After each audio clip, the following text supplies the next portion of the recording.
Golden Eagles. We'll get you to the starting lineups here in just a moment as a big hooking curveball misses outside from Cameron Boyd, the Purdue Fort Wayne starter today. The Golden Eagle lineup looks like this. Jake McMurray leading off and playing third base. Hunter Wilson hitting second and playing second, and Spencer Hensing batting third and playing first as the 3-1. It's on its way to McMurray. Shot foul over the right side and just clears the outfield wall of the softball field over my right shoulder. The count is full now to McMurray. Nobody on, nobody out here in the top of the first inning. After Henson, it's Coffey. Isaac Coffey hitting fourth and DH today. Andrew Pace will hit fifth and play left. The 3-2 comes inside and hits Jake McMurray. He'll go down to first base on the hit by pitch.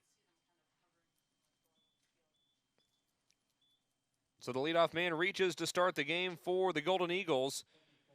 And talking to ORU head coach Ryan Fulmer before the contest, he said it's important for this team to get off to a fast start today, especially after a long day on the bus yesterday, more than 12 hours on the bus ride. You want to see this team create some energy for itself early, and Jake McMurray has already provided the Golden Eagles with a base runner.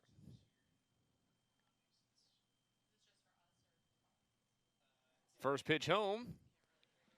Called a strike on the outside corner to Hunter Wilson.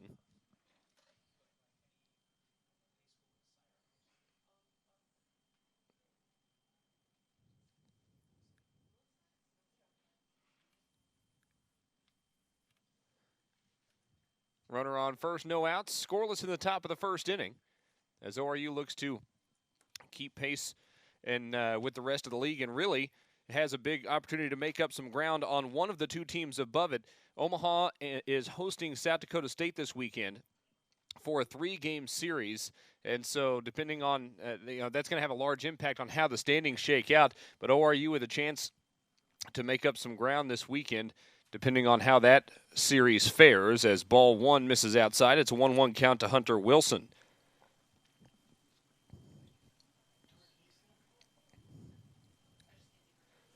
If you checked in on the social, the ORU Twitter account, or if you happen to check in on my Twitter account, you can get a little bit of a feel for the conditions of the field today here in Fort Wayne, as Trevor McCutcheon was scooping water off the grass in foul territory. Speaking of scoops, that ball scooped over the right field wall, but in foul territory by Hunter Wilson to make the count 1-2. The wind blowing out to right at a pretty good speed today. I'll try to get you a more exact number on that here.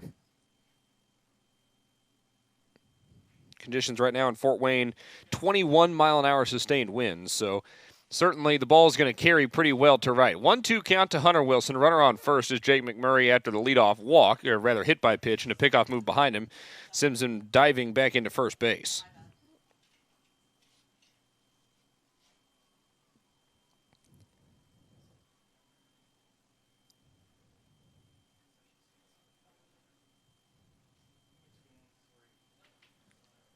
Still a 1-2. The pitch home. Lifted high in the air, right side. The wind blowing it out towards right field, and Young comes in on it. Young may not be able to get there, and it drops next to him. McMurray will advance to second base. Scored a hit as Hunter Wilson popped it up on the right side. The wind carried it out enough that it fell short of Robert Young. McMurray advances to second on the play. So now the first two are on for Spencer Henson. Henson hit a couple out into the wind in Fargo last week. The wind kind of blowing across from left to right today. But if he can get a hold of one the other direction, he's got more than enough power to carry it out, especially with the wind helping him out. Runners on first and second, no outs. Scoreless in the top of the first inning. The pitch home. Big breaking ball stays up high.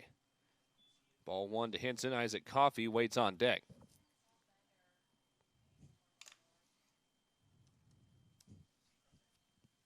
The Golden Eagles in the gray jerseys and pants today. Navy blue hats. Fort Wayne counters with the white jerseys and pants with black pinstripes, black hats as well. The new Purdue Fort Wayne logo on the left side of the chest. Golden Eagles in this uniform combination this year, 1-3. 8-6 in the classic navy hat for the Golden Eagles. Runners on first and second for Spencer Henson, now ahead in the count 2-0. This delivery, flown in the air, right side, going to try to stay in play. It's going to be a tough play for Up, running through the water over towards the bullpen, and he could not make the catch. Falls in foul territory. That's a long run for Up. That's probably a good, 25 yards or so, and he has to run through a mini lake to get there over in the grass on the first base side.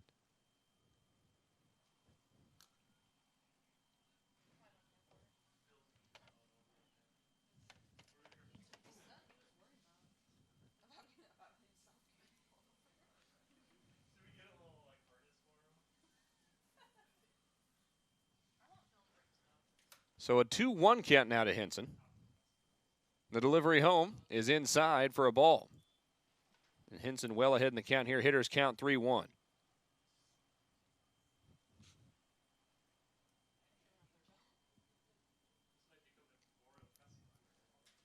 Fort Wayne comes into this game having lost 12 consecutive.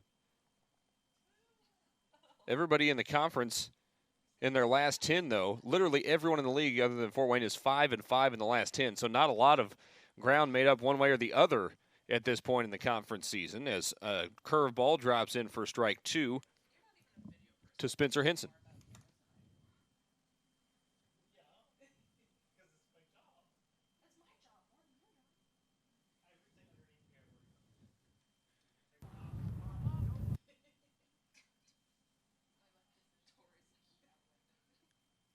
The 3-2 pulled down the left field line by Henson. That ball's got a chance to get out, and it is off the wall. The wind held it up. That will score one run easily. And, Wilson holds up at third base. It's an RBI double for Spencer Henson. He hit that one basically dead into the wind, pulling it straight at the left field line. It one-hopped the wall. But the RBI double breaks open the scoring 1-0 Oral Roberts. Runners on second and third and no outs here in the first inning. That'll bring up the cleanup man, Isaac Coffey.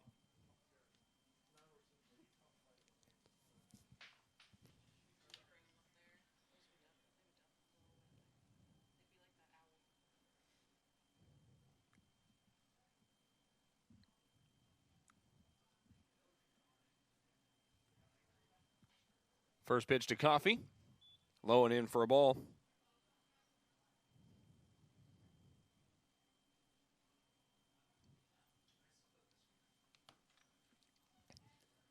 Boyd is, for the most part, fallen behind to start counts to these ORU hitters, and that's tough against this kind of a lineup. Here's the 1-0. Swung through and missed. Evens the count at 1-1.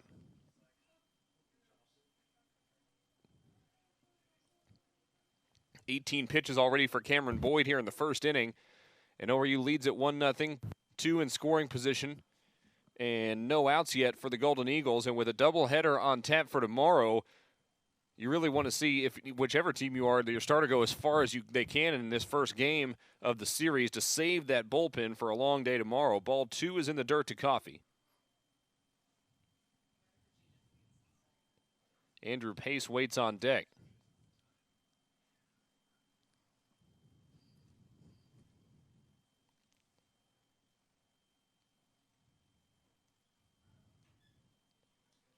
Here's the 2-1.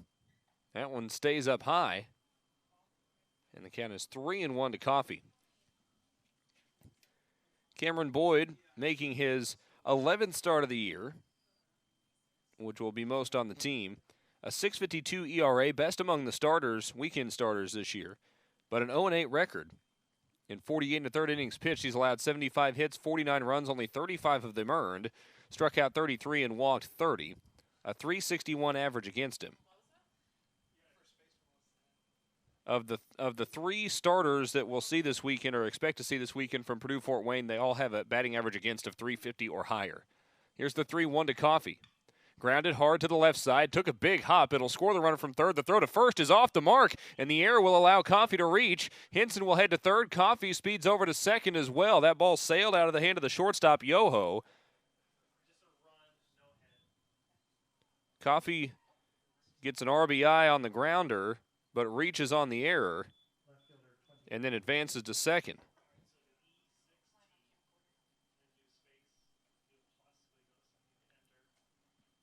So Hinson reaches third, Coffey on second. 2-0, the Golden Eagles lead. Still no outs here in the top of the first inning. And Andrew Pace will step into the left-handed batter's box. Pace only one home run on the year, but this is a perfect conditions to get another one. If he can get around on one and get it elevated, the wind will help a lot carrying to right field. 2 in scoring position. Corners are in here for Purdue Fort Wayne, and a breaking ball drops into the zone for strike one. I believe that is the first time that Boyd has worked ahead in a count in this inning so far and gotten ahead with strike one. Hinson on third, Coffey on second.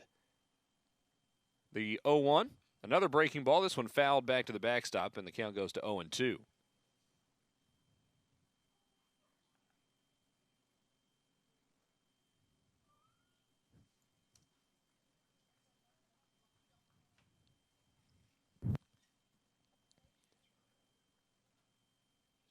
Two hits in the inning for the Golden Eagles, one error for Purdue Fort Wayne. 2-0. Oral Roberts leads it.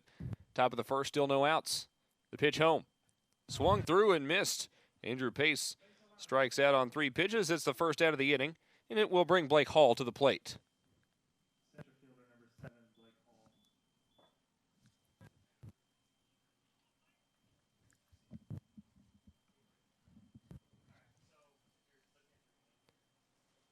Hall, the center fielder today, hitting in the 6th spot.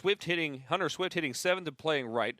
Riley Kaiser will hit 8th and catch, and Anthony Martinez will hit 9th and play shortstop to round out the ORU lineup. We'll run through the whole lineup for you again here in just a moment. 1 out, 2 in scoring position. And Hall hits a looper to center field, and it get over the head of Lang. Lang came in on it initially, and it sailed over his head. That'll be a 2 RBI double. And the Golden Eagles lead at 4-0 here in the first inning.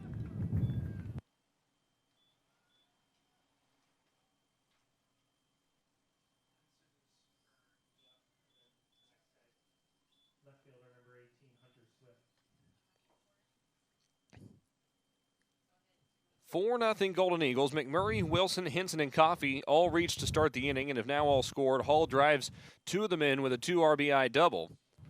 And it brings up Hunter Swift with a runner on second and still only 1 out.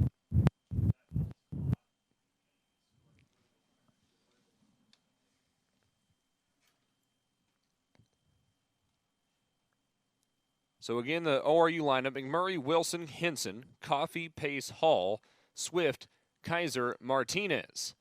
Breaking ball misses inside to start the at-bat to Hunter Swift. The defense for Purdue Fort Wayne: LaVere behind the plate, up at first, Chapman at second, Yoho at short, Stoner at third, Brunson in left, Lang in center, and Young in right. And on the mound, Cameron Boyd.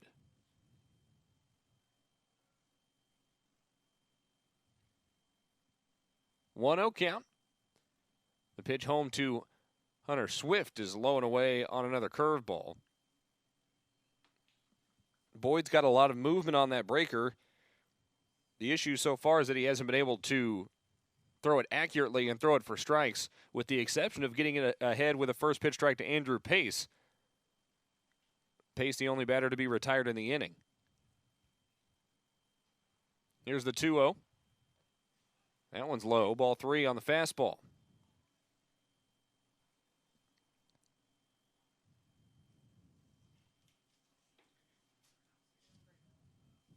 "28 pitches so far from Cameron Boyd.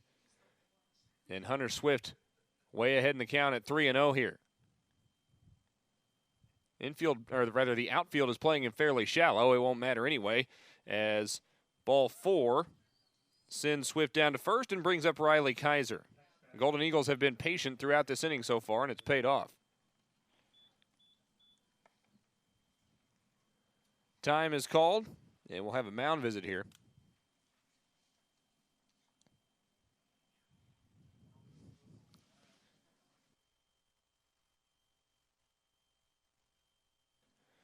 Grant Byerly out to speak with his pitcher, Cameron Boyd. Boyd is a junior out of Fishers, Indiana. High school teammates with Brandon Yoho, the starting shortstop for Purdue Fort Wayne today.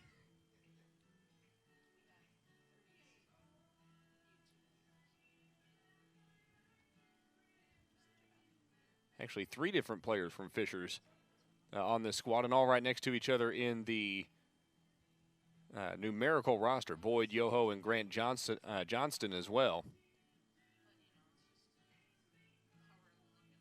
Jack Lang, also from Fishers, Indiana.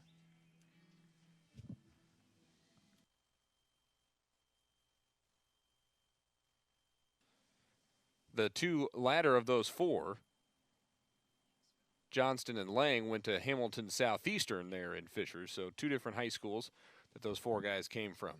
All right. The conclave is over. Riley Kaiser steps into the right-handed batter's box for the Golden Eagles. Runners on first and second in front of him. ORU leading 4-0 here in the top of the first. Only 1 out. Breaking ball misses low and away in the dirt for ball 1. Nice block from LaVere behind the plate.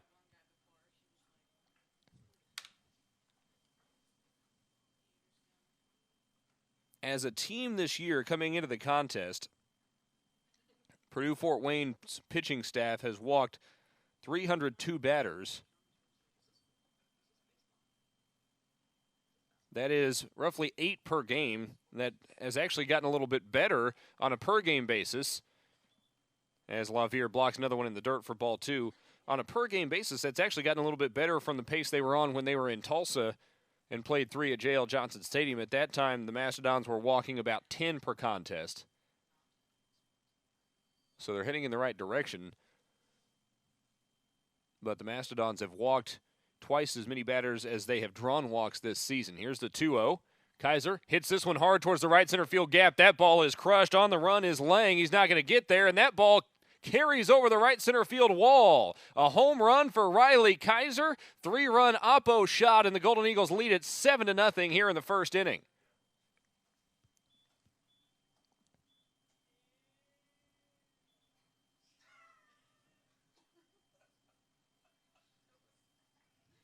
Shortstop number 13, Anthony Martinez.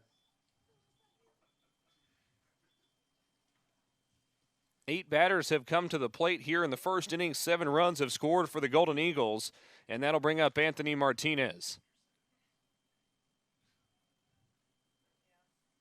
With only 1 out, that guarantees that the Golden Eagles will get back to the top of the order, at least in this inning.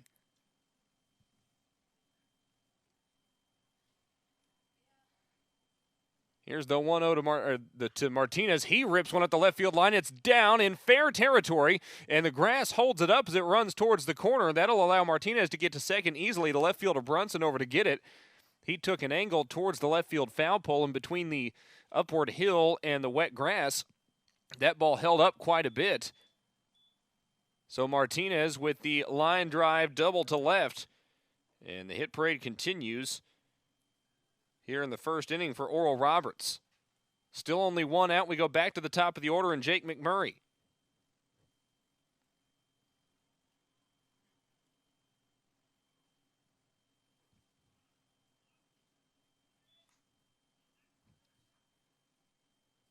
Pitch number 35 misses for ball 1 to Jake McMurray.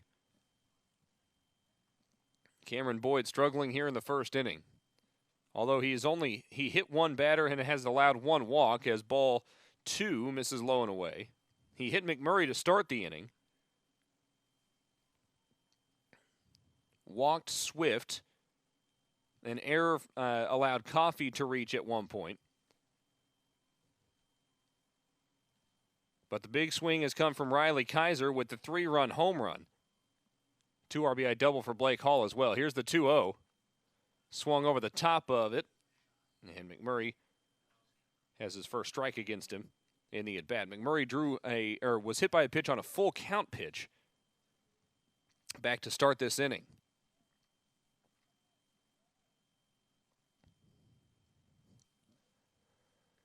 Two-one to McMurray. 7-0 Golden Eagles here in the first. This one came in and hit McMurray again. So he's hit by 2 pitches in the same inning. Not sure the last time that has happened for an ORU baseballer, but I would imagine it's probably been a little while. And now with 2 on and only 1 out, here comes Hunter Wilson for the second time in the frame. He had a pop-up single to shallow right in his first go-around.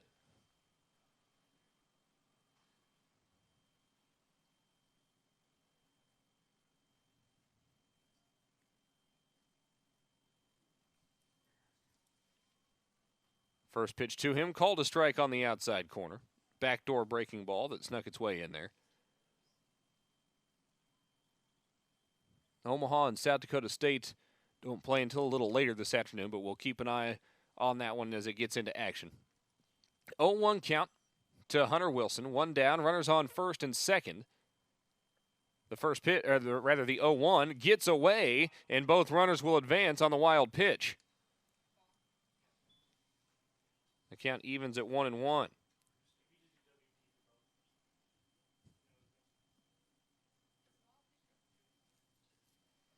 This is the 11th batter of the inning for the Golden Eagles.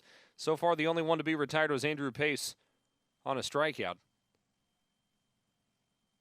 ORU, for the most part, has been able to put the ball in play. Here's the 1-1. Wilson takes below the knees on the fastball. It's ball 2. And that's 40 pitches here in the first inning for Cameron Boyd.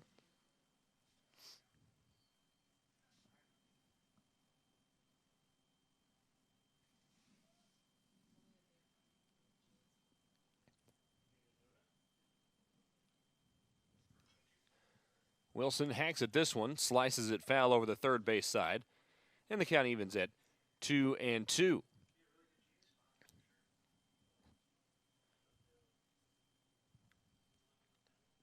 Two in scoring position for Wilson, who's driven in 22 this year.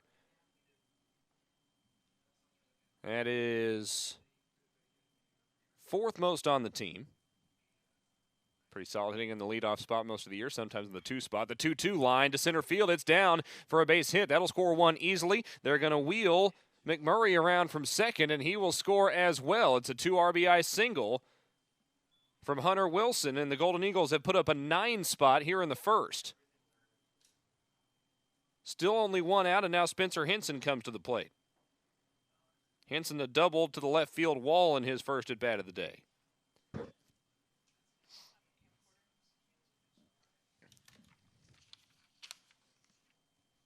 The last time ORU scored 9 runs in an inning was at home against Purdue Fort Wayne back in 2015, March 26th of that year. And we will have a pitching change as Boyd has been relieved. While we have this pitching change, let's go ahead and bring you our pregame interview with ORU head coach Ryan Fulmer. ORU leads it 9-0 here in the first. Back with more in just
That was our pregame conversation with ORU head coach Ryan Fulmer, and we apologize. We're trying to get our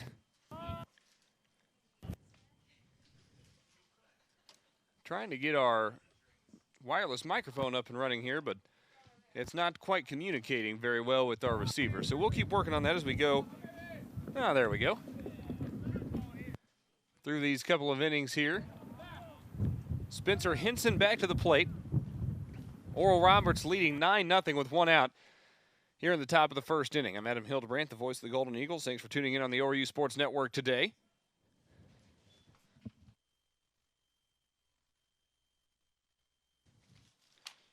Spencer Strobel is now on the mound for Purdue Fort Wayne. Having replaced Cameron Boyd, Strobel, a lefty, gets strike one. In there to Spencer Hinson, and it's a 1-1 count.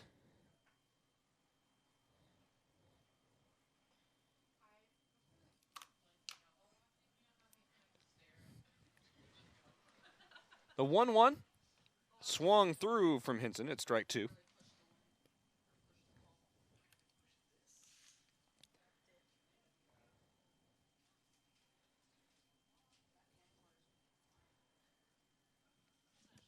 More than 40 pitches in the first inning saw Cameron Boyd exit this contest. 1-2 count to Hinson, one out.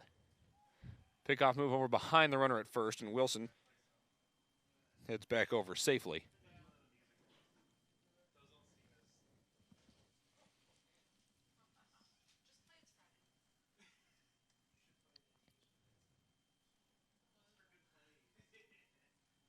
ORU scoring 9 runs in an inning here for the first time since 2015. Another pinch home, and Hinson swings through this one for strike three. First strikeout issued by Strobel. It's the second out of the inning. Both outs in this inning have come via the strikeout. If ORU has put the ball in play, they've reached. That brings up Isaac Coffey, still with one on in front of him, but 2 outs in the inning. 6 hits in the inning for the Golden Eagles, 1 error to Purdue Fort Wayne.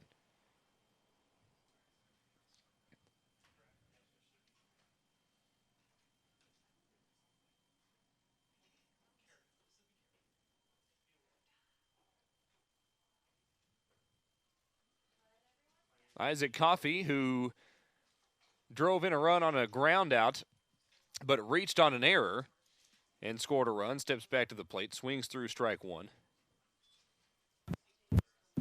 Spencer Strobel this year, a 12.79 ERA, 14 appearances, all of them out of the bullpen. He does have a save. 12 2/3 innings pitched, 11 hits, 22 runs allowed, 18 of them earned. Runner on the move. Here's the throw down to second base, and Wilson is in safely ahead of the throw.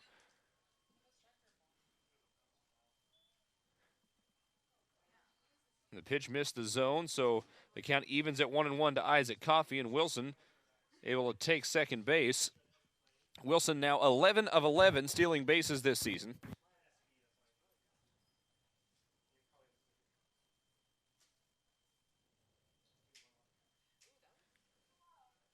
This ball fouled off by Coffey. Count goes to 1-2.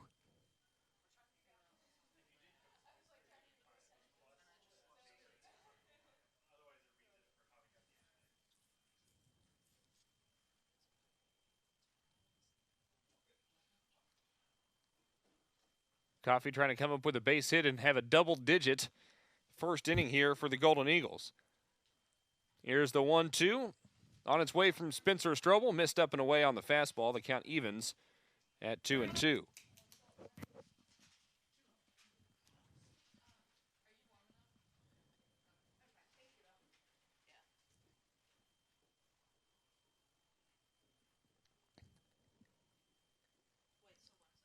Two count, 2 outs, runner on second. Ball 3 is up and away.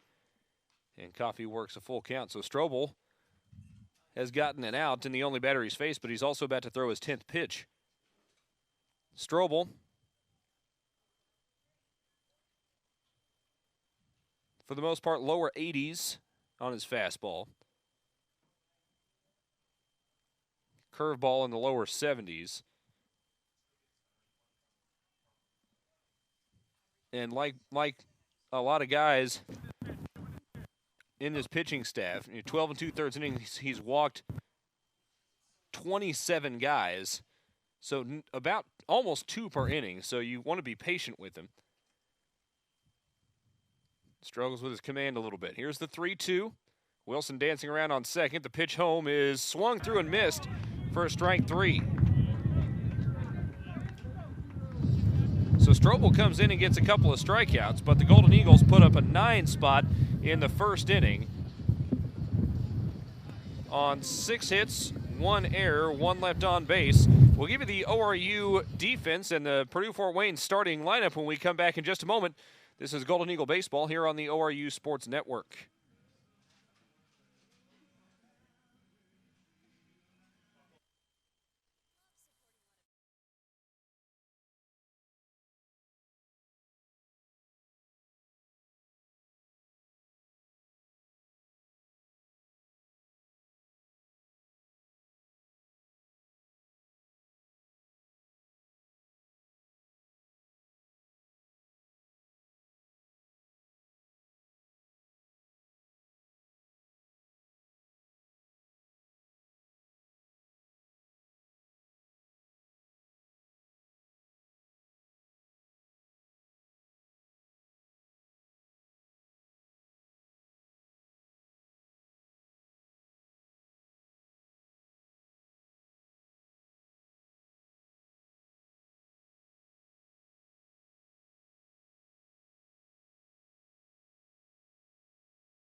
Network as the Golden Eagles lead Purdue-Fort Wayne by a score of 9-0 going to the bottom of the first inning. Let's give you the starting lineup for Purdue-Fort Wayne. Travis Up leading off and playing first. Brandon Yoho will hit second and play shortstop. Alec Brunson hitting third and playing left. Garrett Moeller hitting fourth and DHing. Aaron Chapman will hit fifth and play second. Andrew LaVere catching and hitting sixth. Robert Young III will hit seventh and play right field. Jack Lang will hit eighth and play center field. And Trenton Stoner will hit ninth and play third. A ground ball hit to the right side. A two-hop Spencer Henson, and he'll step on the bag himself for out number 1 after just 2 pitches from the Golden Eagles starter today, Josh McMinn. Here is the defense behind him. Kaiser behind the plate, Henson at first. Yo-ho. Wilson at second, Martinez at short, McMurray at third, Pace in left, Hall in center, and Swift in right. And again, McMinn on the mound today to start things off for the Golden Eagles. McMinn, a 4.57 ERA this season, record of 5-3 in 10 appearances, all of them starts. He has pitched 1 shutout, 63 innings pitched this year. Leads the team in that category by more than 10 innings. 72 hits allowed, 37 runs, 32 of them earned, struck out 67 and walked 20. A 290 average against him as strike 1 is in to Brandon Yoho. And with McMinn, he is throwing his first inning about 15 minutes later than he may have expected, but he's been given a 9-run cushion to start things off. Here's the 0-2. This one lifted towards center field. Hall underneath it as it holds up, 2 down.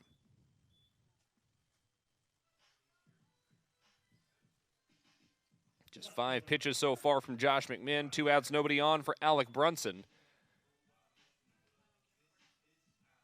Wind blowing hard from left to right field. Brunson, a 282 hitter this year, second highest on the team. 1 home run as a team, 13 home runs on the year for Purdue-Fort Wayne. They haven't given up just a ton, 22 home runs allowed. ORU, by contrast, has allowed 30 home runs, but has hit 39. Now 40 after Riley Kaiser hit a 3-run shot to right center field in the first inning. Ball 1 is up and into Brunson.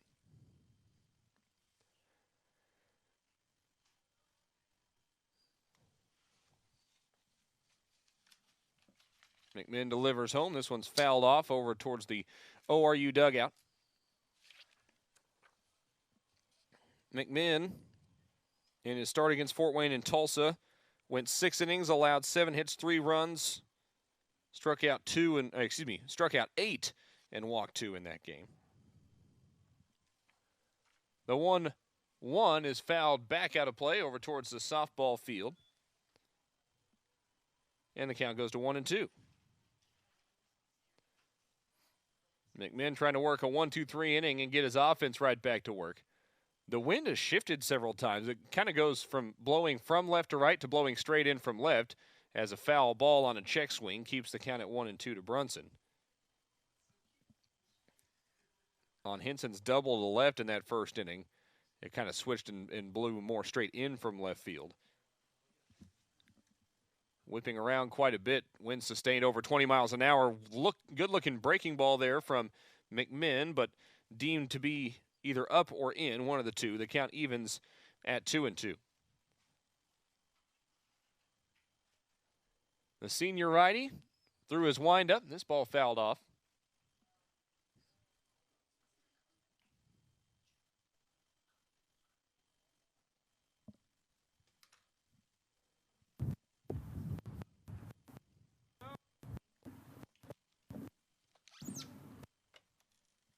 Here's the 2-2. That was low and away, and the count runs full. McMinn trying to find a way to put away Alec Brunson. This ball popped up in the air. Will it stay in play for Riley Kaiser? Coming back down to him. Kaiser playing the wind well and catches it for out number 3. That ball carried with the wind probably 15 feet towards the first base dugout. Kaiser moved that direction early and was waiting for it as it came down. Well played by Riley Kaiser behind the plate. A 1-2-3 inning for Josh McMinn and the Golden Eagle defense. It's 9-0. Oral Roberts as we head to the top of the second.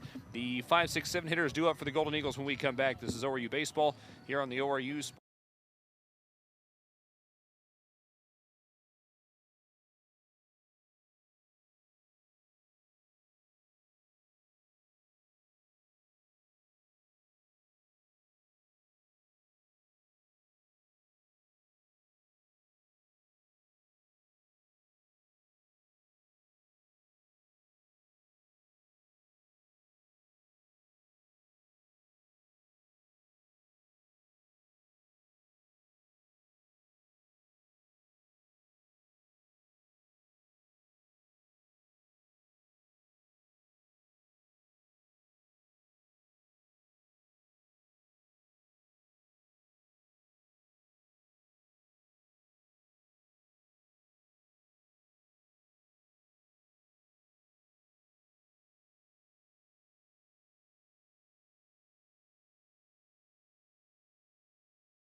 To get that ball. But Pace leads off the inning with a single, and the Golden Eagles again had the leadoff man reach.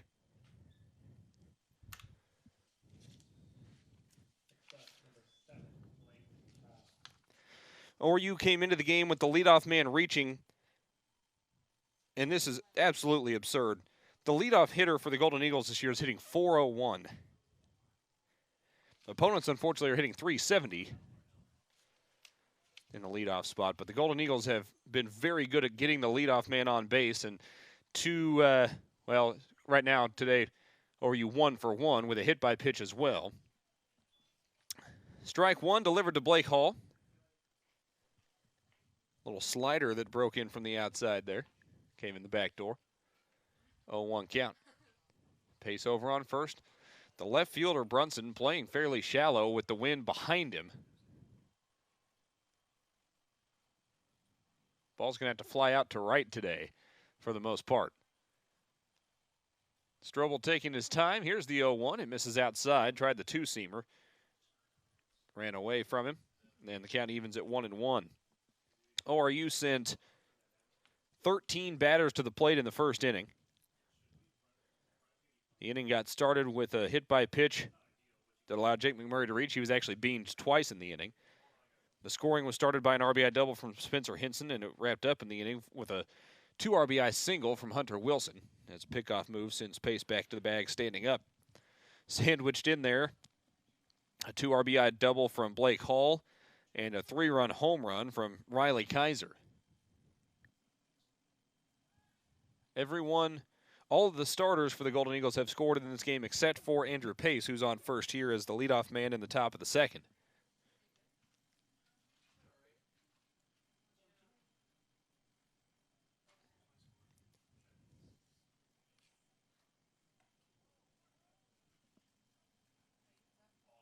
One count. Make that a 2-1 count, excuse me, as ball 2 misses. Hall a double to center field in his first at bat, bringing in 2.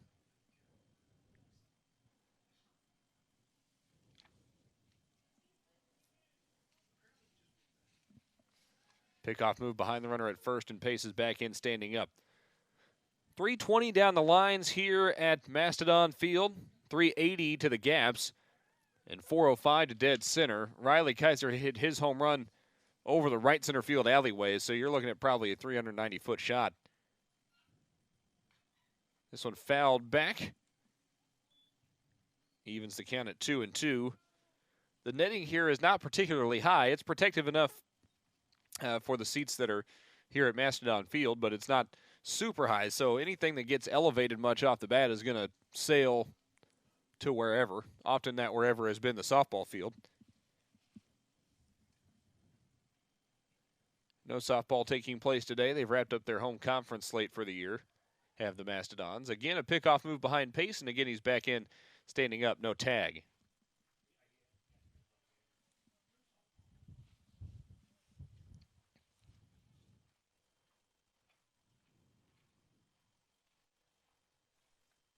Two count. Runner on first, no outs in the top of the second inning.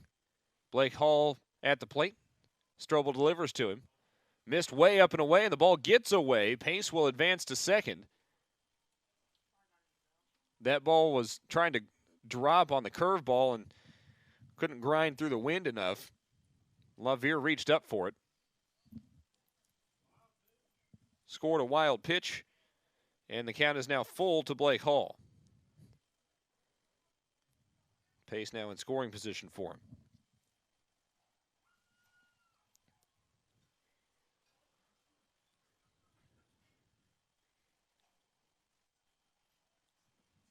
Strobel checks Pace at second. Throws home, misses away. Ball 4 sends Hall down to first base.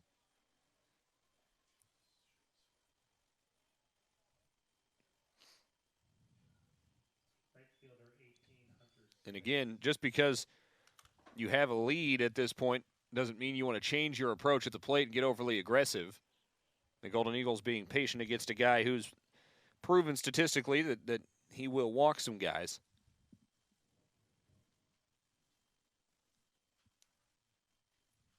Purdue Fort Wayne started out the season on a high note, swept its first 4 games at Alabama A&M.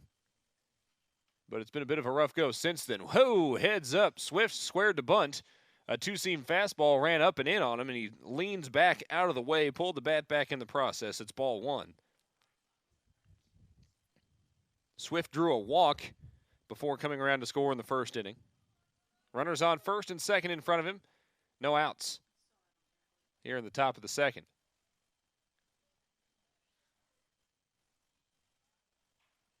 Here's the 1-0. Squares to bunt again, and Swift pulls it back, taking a strike this time.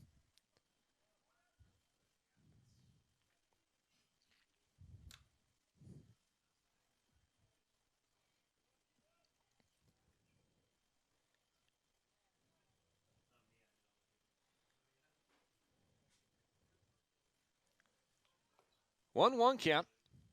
We'll see if Swift squares to bunt. He does not. Grounds one to the right side. Will it stay fair? It will. It's fielded by Up, the first baseman. And Swift keeps backing up on him. Tried to juke him out, and he's finally tagged out. That was somewhat entertaining. Swift kept backing up. Up kind of looked around like, what do you want me to do with this ball? He had his defenders at first base that he could have tried to juke him out, and he's finally tagged out. That was somewhat entertaining. Swift kept backing up. Up kind of looked around like, what do you want me to do with this ball? Kaiser smoked one to right center field for his third home run of the year. He's now second on the team in RBI with 26 on the season. And think about that, a guy who he's still hitting under 200, technically speaking, 198 on the year, second on the team with 26 RBI. Shows you the kind of production that he has managed to have at the plate despite not having balls fall in for base hits a lot this season.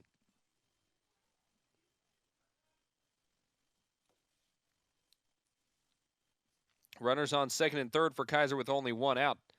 Take strike one. Strobel calls time, steps off.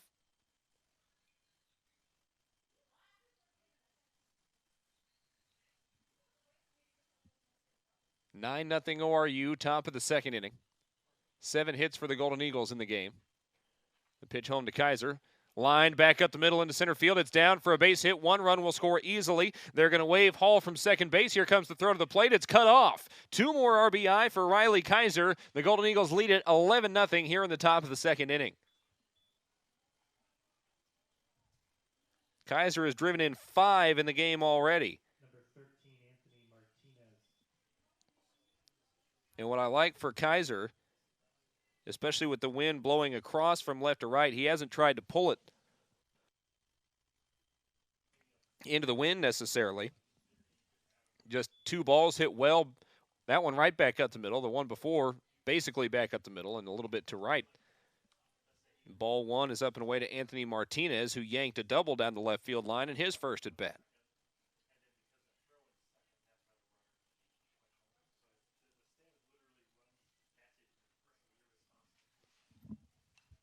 This ball popped back.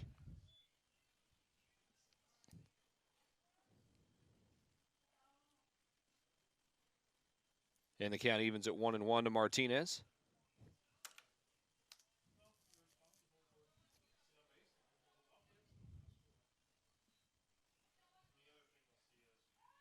The 1-1 hit to shallow center field, and that is down. Just a bloop single as Kaiser holds up at second base. Runners on first and second as Martinez is 2 for 2 on the day now.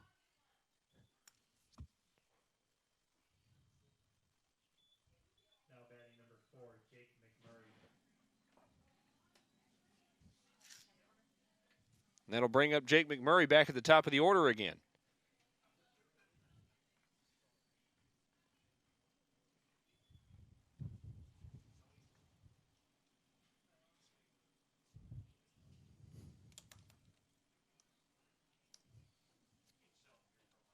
First pitch home to McMurray. Gets away. The wild pitch will advance 2 into scoring position. Martinez heads to second. Kaiser to third on ball 1 to Jake McMurray, who's been beamed twice in this game.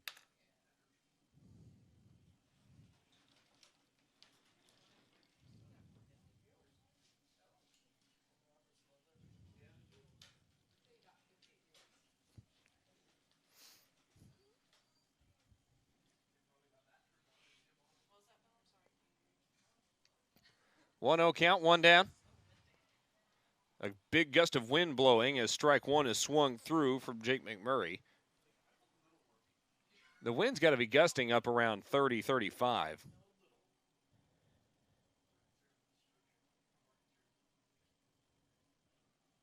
$11-0 Golden Eagles here in the top of the second inning. 1-1 count, 1 down, 2 in scoring position. The pitch home. Low and in. That time blocked well by LaVere behind the plate. But it's ball 2 to Jake McMurray. McMurray scored twice already in this one. With pace coming in on the 2 RBI single from Riley Kaiser. Every player in the starting lineup has scored in this one for the Golden Eagles.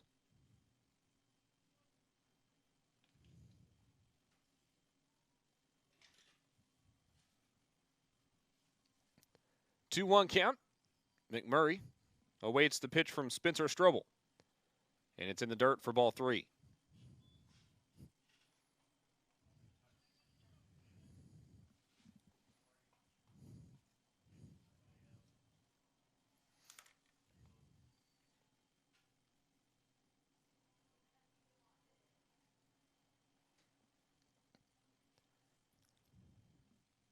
The 3-1. Up high, ball 4. McMurray has been to the plate 3 times and has yet to register an official at bat, but he's reached 3 times. And I'll bring up Hunter Wilson, who is 2 for 2 with 2 RBI and a run scored so far.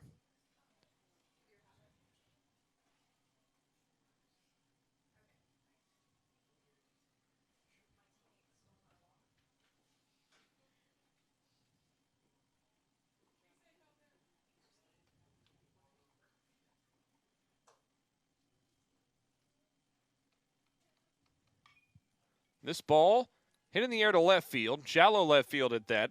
Brunson coming in for it, and it's actually Yoho, the shortstop, that goes out to make the catch. Everyone will have to stay put. Pop out to shortstop, goes down as out number 2 in the frame. And it brings up Spencer Henson.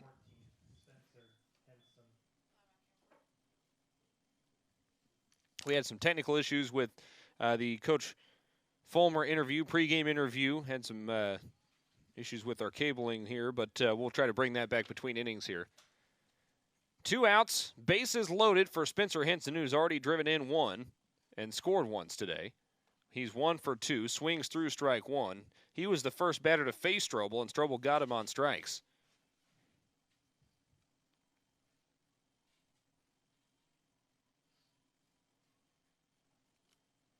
That's 33 pitches now for Strobel. Here's the 0-1. Swung on and missed, strike 2. Henson would appear to be just a little bit out in front of those. I think he got around early on both offerings. The wind continues to howl from left to right field. Sunshiny day, though, albeit on a bit of a soggy, wet field. Here's the 0-2. Held up his swing. Ball 1 misses low and away. I took a walk out through the outfield. There was, a couple of pretty good puddles out there, but the grass is just wet and damp in general, and that can be pretty slick. The infield dirt, though, has dried out quite nicely. Here's the 1-2. This one's outside. Count evens at 2-2. Henson came into the weekend with a .347 average, best on the team.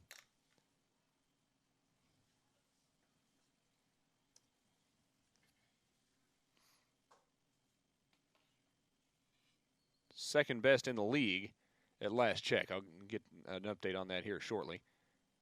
Swings through, strike 3. It's the third strikeout issued by Strobel. But the Golden Eagles score 2 more on 1, 2, 3 hits. No errors, 3 left on.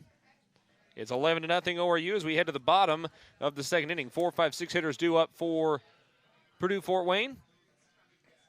And while we have a chance here, let's get back to our pregame interview with ORU head coach Ryan Fulmer.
Line drive hit through the right side of the infield, and a base hit leads things off.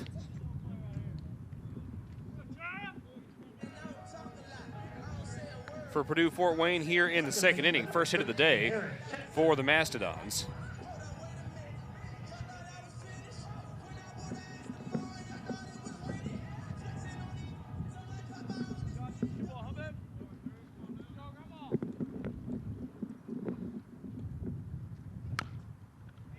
This ball dribbled back up the middle, but it's deemed foul. Strike one to Aaron Chapman, who's hitting for the first time today.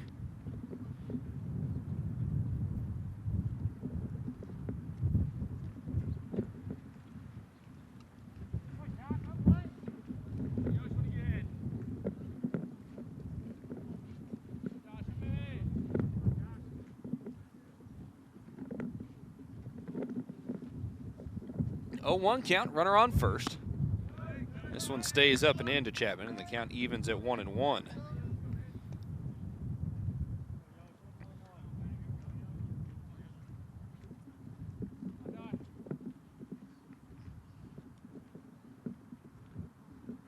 Breaking ball stays up, and the count goes to 2-1. McMinn has not had a lot of long counts. In fact, this will be only the second time he's thrown more than 3 pitches to a hitter in 5 batters faced so far today. Popped to the right side. Swift giving chase towards foul territory, and he hits the hill. Trips and falls. I think the ball got out of play anyway, so he never had a chance for it. It's hard to tell from all angles. It's a lot of chatter about somebody tripping for... Never mind. Anyway, there is a ditch up the right field line, and Swift hit it. We saw McCutcheon actually hit that and make a catch last year. Ground ball hit back up the middle. It's fielded by Wilson. He dropped it briefly, was able to pick it up and step on the bag. So Moeller is out at second base. 1 down. And Chapman reaches on the fielder's choice.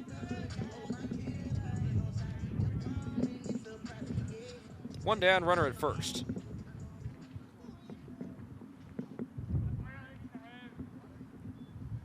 Andrew LaVere to the plate. First pitch to him, a fastball swung through. Strike one.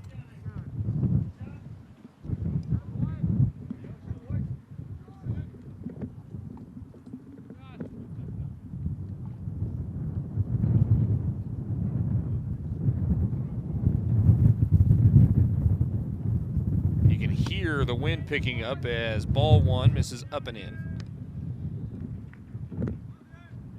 I don't know how much it would necessarily affect certainly the fastball, but I would think that that would push the breaking ball around at least a little bit, perhaps give it a little more break for McMinn as a righty. But to a certain extent, it messes with your psyche a little bit as well.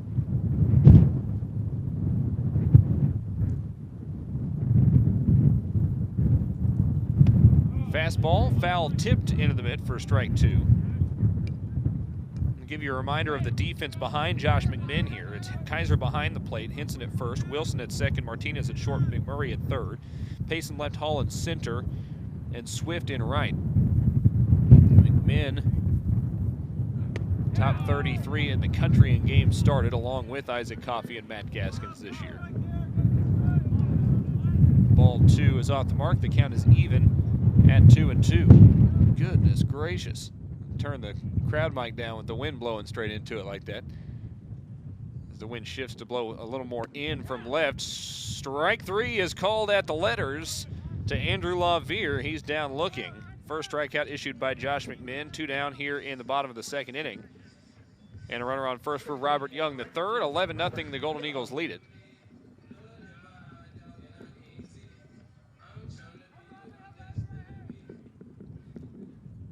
McMinn, top 100 in the country in strikeouts this year with 67, now 68. And strike one is in there to Robert Young, the third.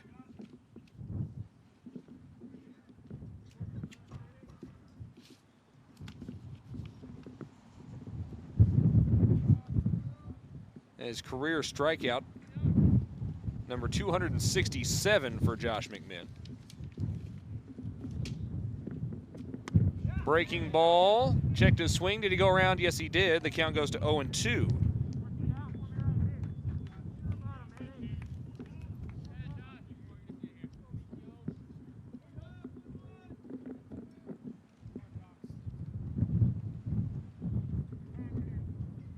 McMinn now just 2 behind Jerry Sullivan for 6th all-time to tie for 6th all-time on the ORU strikeouts list. He's 1 strike away from ringing up Robert Young III right here. 2 outs, runner on first, bottom of the second, the pitch home. Just missed low and away. Tried to run the 2-seamer back in there, and it just pushed outside.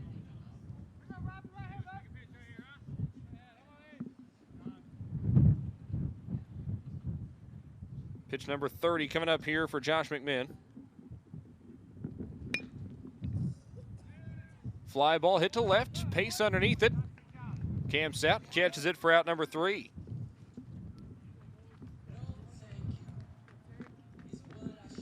So a leadoff single. Doesn't amount to much for the Mastodons there in the second. No runs on 1 hit, no errors, 1 left. And through 2, ORU leads Purdue-Fort Wayne 11-0. Due up in the third for the Golden Eagles, the 4-5-6 hitters, Coffey, Pace, and Hall. This is Golden Eagle Baseball here on the ORU Sports Network.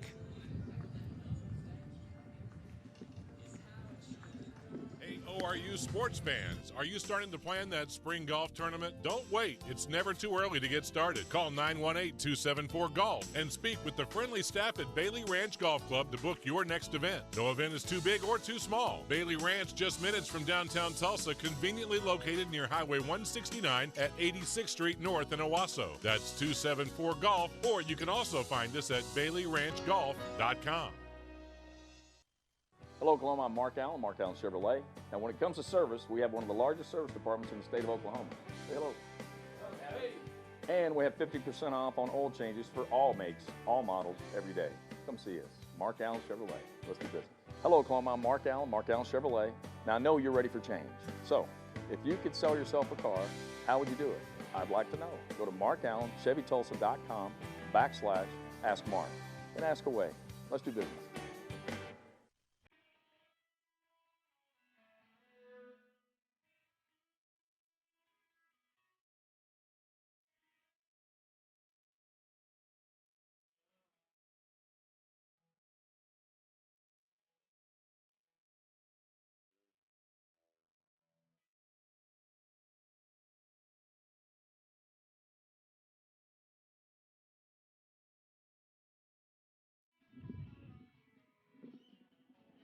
Back out at Mastodon Field in Fort Wayne, Indiana, Adam Hildebrand, the voice of the Golden Eagles, back with you. It's an 11-0 lead as we head to the top of the third for Oral Roberts. Isaac Coffey swings through strike 1. He is one of 3 strikeout victims for Spencer Strobel, who came in with 1 out and a runner on in the first inning and has allowed a couple runs, but for the most part has been pretty good. As ball 1 misses low and away to even the count. ORU with 9 in the first, 2 in the second. Wind blowing straight in from left field right now as Coffey swings through strike 2.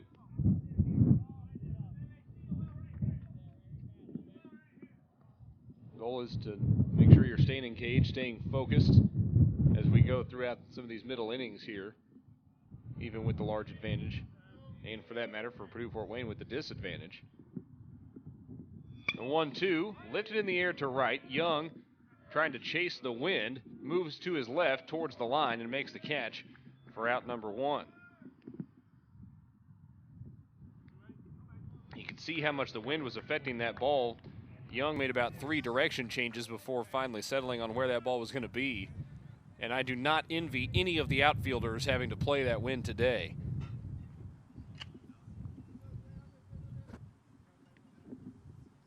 McMinn threw 2 scoreless on the mound for Oral Roberts. Everyone in the starting lineup has scored for the Golden Eagles today as well. Here's Andrew Pace, 1 for 2. Take strike 1.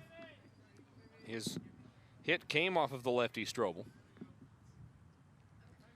Strobel this year has not had a lot of long outings. Again, he came in with 14 appearances, but only 12 and 2/3 innings pitched.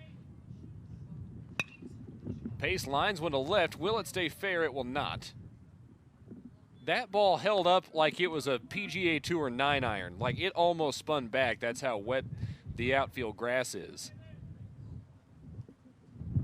Strike 2 to Andrew Pace. You don't see that very often on the baseball diamond. The funny thing is, from looking at the dirt in the infield, you wouldn't really know it. The tarp did its job pretty well. Here's the 0-2 to Pace. Fouled straight back into the netting. Count stays at 0-2.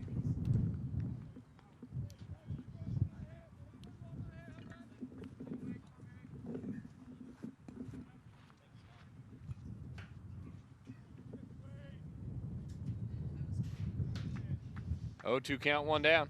Blake Hall waits on deck. Nobody on here in the top of the 3rd inning. That one misses outside on the fastball. The count goes to 1-2. Strobel has now surpassed his predecessor, Cameron Boyd, in pitches. Boyd got the start, lasted only a 1/3 of an inning, and all 9 runs in the first charged against him. Strobel now up to 45 pitches by my count. Here's the 1-2. Pace laid off of it inside. Count evens at 2-2.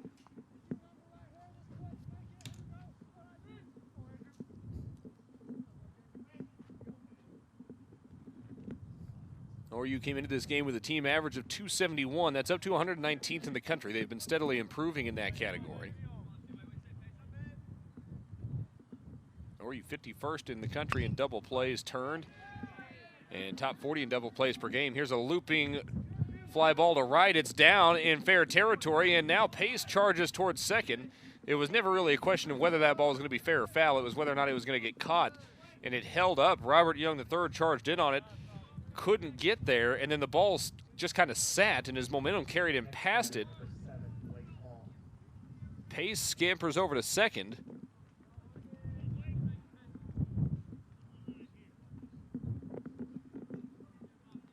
On a double to right field. Andrew Pace 2 for 3 now on the day, and it brings up Blake Hall, who has a hit, a walk, 2 RBI, and has scored twice. Ball 1 is well outside. Diving for it was LaVere, but he couldn't get there. It was up and away, and the wild pitch sends Pace over to third. Wild pitches have been an issue for Purdue-Fort Wayne in this game. That's the second time that Pace himself has advanced on one. That's three wild pitches so far in this contest, if I'm counting correctly. 1 out here in the top of the 3rd inning, and ball 2 is up and away to Hall.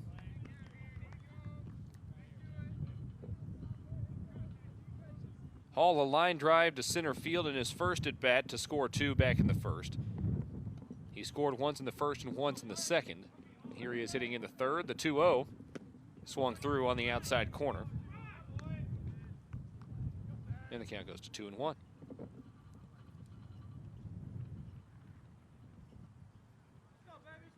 "50 pitches from Spencer Strobel, trying to eat up as many innings as he can in place of the starter Cameron Boyd. 1 out, runner on 3rd. Ball 3 is up and away.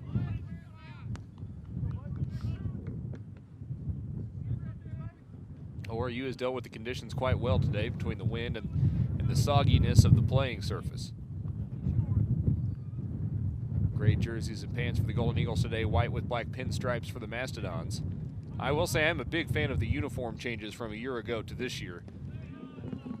As ball 4 is low, and Blake Hall draws his 2nd walk of the day. Heads down to first for Hunter Swift.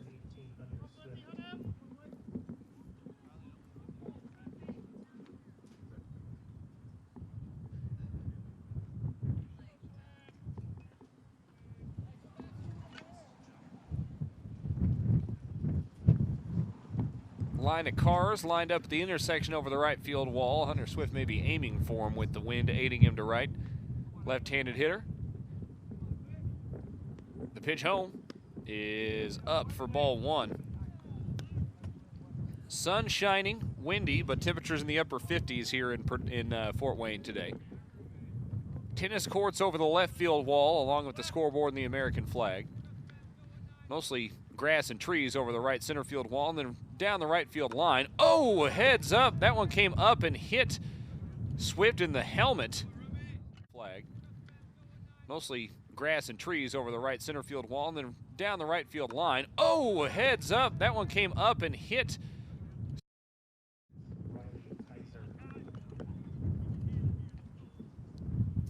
Kaiser, who's already driven in 5 today, will hit with the bases loaded in front of him and only 1 out. But first we'll have a mound visit. There is action in the Purdue-Fort Wayne bullpen. The question is, will they make the change now or not?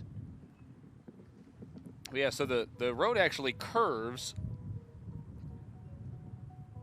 and heads out away from right field. Gas station over the right field wall and a CVS pharmacy. Jimmy John's in case we need to go grab a quick sandwich or something during the game here. And it looks like we will have a pitching change for Purdue-Fort Wayne. So we will take a break. Oral Roberts leads at 11-0 here in the top of the third. With the bases loaded and only 1 out, and Riley Kaiser coming to the plate. We'll tell you about the new Mastodon pitcher when we come back. This is Golden Eagle Baseball here on the ORU Sports Network. The sale is on. Come on in.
Five wind gusts, and so far the wind has not affected the Golden Eagle bats. 11-0 here in the top of the third. 1 out, the bases loaded for Riley Kaiser. The new pitcher Nathan Heffley for Purdue-Fort Wayne.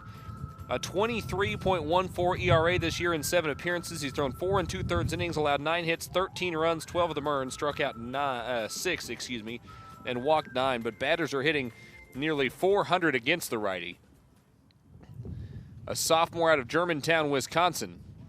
And Riley Kaiser, who's already driven in 5 today, steps to the plate.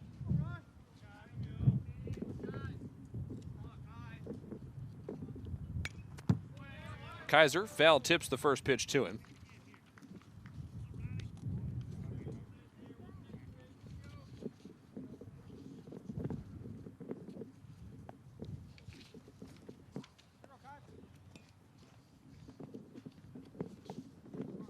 Oh, 1 count.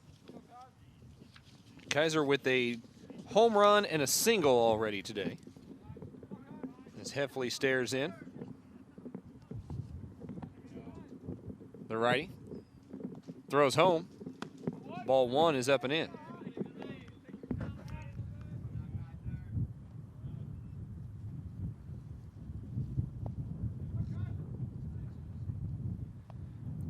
Blake Hall had 6 RBI against Omaha back on April 14th. That's a team high this year for an individual game.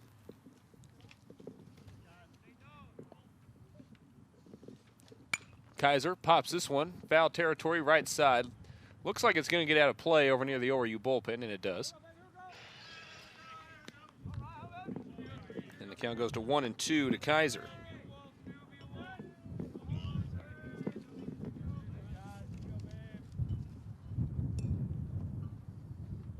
Kaiser's longest reach bait streak of the year is 11 games, although he had that snapped in the final game of the series, or rather in the second game of the series there in Fargo. 1-2 to Riley. In the dirt, ball 2. Pretty good breaking ball there, but Kaiser able to lay off of it. Bases loaded in front of him. The first baseman up is in on the grass. The third baseman, Stoner, is maybe a step inside the third base line, but playing on the dirt. Middle infielder is just a tad in, kind of a double play depth. 2-2 count, 1 out to Kaiser. The Golden Eagles with 11 runs on 10 hits already in this game. Breaking ball, hit back up the middle, and it scoots through for another base hit for Riley Kaiser. That'll score 2 more, and Riley Kaiser has driven in 7 runs in this ball game. A new season high for a Golden Eagle this year.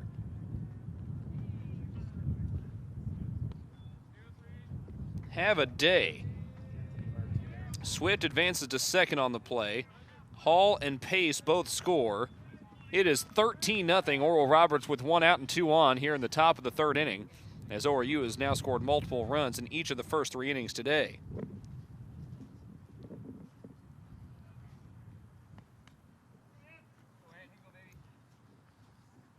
Three hits on the day for Kaiser as well. Anthony Martinez steps to the plate. For Kaiser, 7 RBI, surpasses his career high of 4, which came most recently against Fort Wayne in April of last year. He has tied his career high with 3 hits, which he's done 3 times in his career.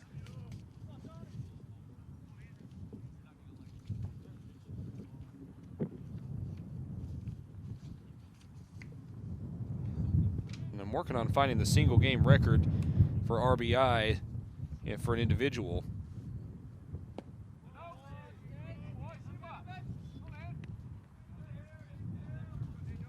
Ball 2 off the mark. It's a 2-0 count to Anthony Martinez, who is 2 for 2 himself on the day.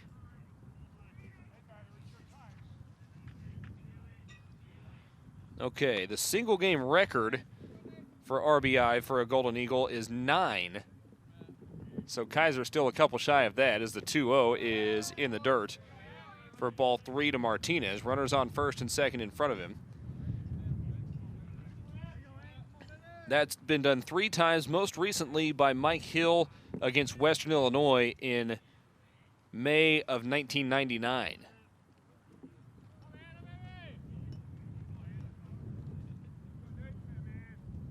.3-0 count to Martinez, 1 down. 13-0 the Golden Eagle lead here in the 3rd, and ball 4 is elevated on the fastball.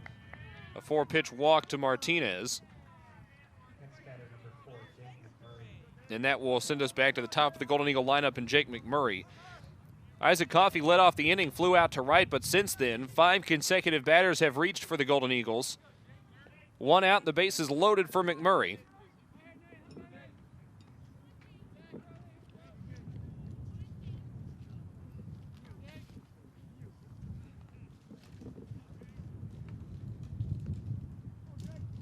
First pitch home to Jake is in the dirt. That almost knocked the mask off of the catcher, LaVere. Must have bounced up and hit him underneath the chin guard. It's ball 1. Well, the wind has definitely shifted a little bit more out of the north, because it's blowing almost straight in from left right now, and I can notice because it's coming in the window that I've got cracked open here. A little bit chilly. Now you can hear it in the microphone as well. 1-0 count to Jake McMurray, who has reached 3 times. 2 hit by pitches and a walk. And he's ahead in the count 2-0 here. That is 6 straight out of the zone from Nathan Heffley. Again, Heffley coming into this game in 4 2/3 innings had allowed 13 runs and is averaging walking about 2 per inning. Now he's also striking out more than one per inning. Here's the 2-0. Up high for ball 3.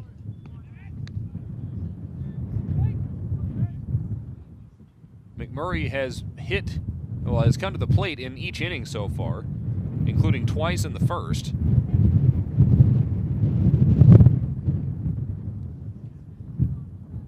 Here's the 3-0. Heffley delivers. Ball 4, low and away. And that will bring in a run. It's the first RBI of the day for McMurray, who's already scored twice. As Swift scores from third, that pushes Kaiser to third and Martinez to second. And now it is 14-0 Golden Eagles. We've got time called, and Grant Byerly will come back out. There is another righty warm in the Purdue-Fort Wayne bullpen. That's 3 batters faced by Heffley. He's thrown 8 pitches out of the zone. Gave up the single to Kaiser. Although he had worked ahead in that count. I think 0-2, definitely 1-2. Kaiser was able to work it back to a 2-2 count and then drive in 2 runs with the single back up the middle. All 3 of Kaiser's hits, by the way, today, either straight back up the middle or to the opposite field. Bases loaded, still only 1 out for Hunter Wilson, and Spencer Henson waits on deck.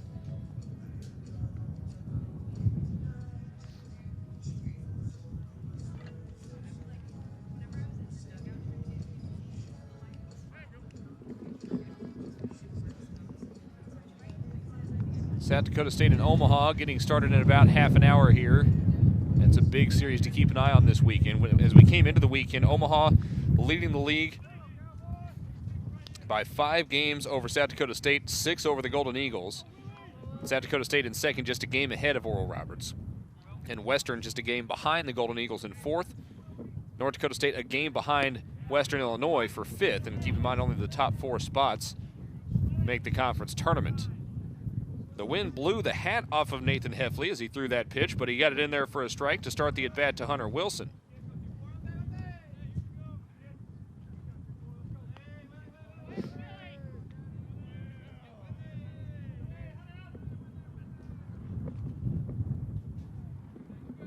ORU 9 in the first, 2 in the second, 3 and counting here in the third. Fastball misses just low and away to Wilson. And the count evens at 1-1.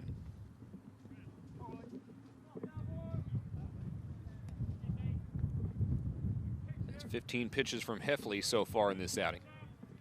1-1 count, 1 down. Wilson today is 2 for 3 with a couple RBI and a run scored. A stolen base in there for good measure as well. Good looking backdoor breaking ball, caught the outside corner, and the count goes to 1-2.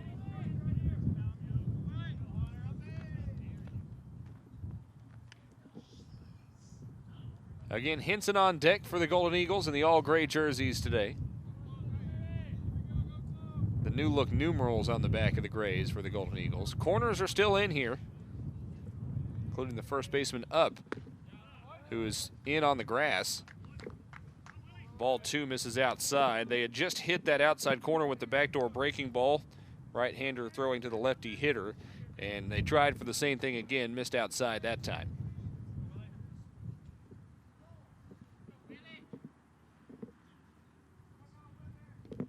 Don't forget you can communicate with the broadcast on Twitter as Wilson shoots one foul over the third base side. That'll keep the count at 2-2. Send me a tweet at ORU Voice, or you can send an email to orubaseball@outlook.com. That's orubaseball@outlook.com. A doubleheader scheduled for tomorrow. There is some talk that we could see that game moved up a little bit as well, so we'll have to wait and see. But doubleheader on tap for tomorrow as ball 3 is in the dirt. And the count is full to Hunter Wilson. Bases loaded, only 1 out. Here in the top of the third inning, Oral Roberts leading 14-0, having banged out 11 hits already in this game. 1 error from Purdue-Fort Wayne. Purdue-Fort Wayne no runs on 1 hit. This ball hit to center field. Going back on it is Lang. Looks like he settled underneath it. Two runners trying to tag. Only the runner at third will come home as Kaiser comes in on the sac fly, and the Golden Eagles lead it 15-0 here in the third.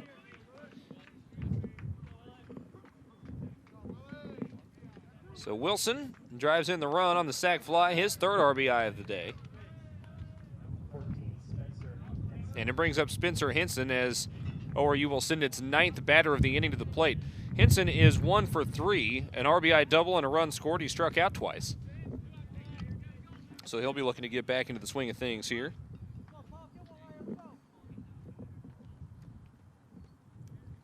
Spencer Henson, a couple of opposite field homers this year on his way to 10 total so far this season. So he has more than enough power to hit one the opposite way and drive it out of here, especially with the wind blowing that direction. Takes a curveball away in the dirt for ball 1. Isaac Coffey is on deck. Check that. Trevor McCutcheon is on deck. Coffey in the DH spot has already hit 3 times today, so chance perhaps to get some swings for the lefty here and get him back into the swing of things a little bit. Here's the 1-0. At the knees for a strike. Count is even at 1-1.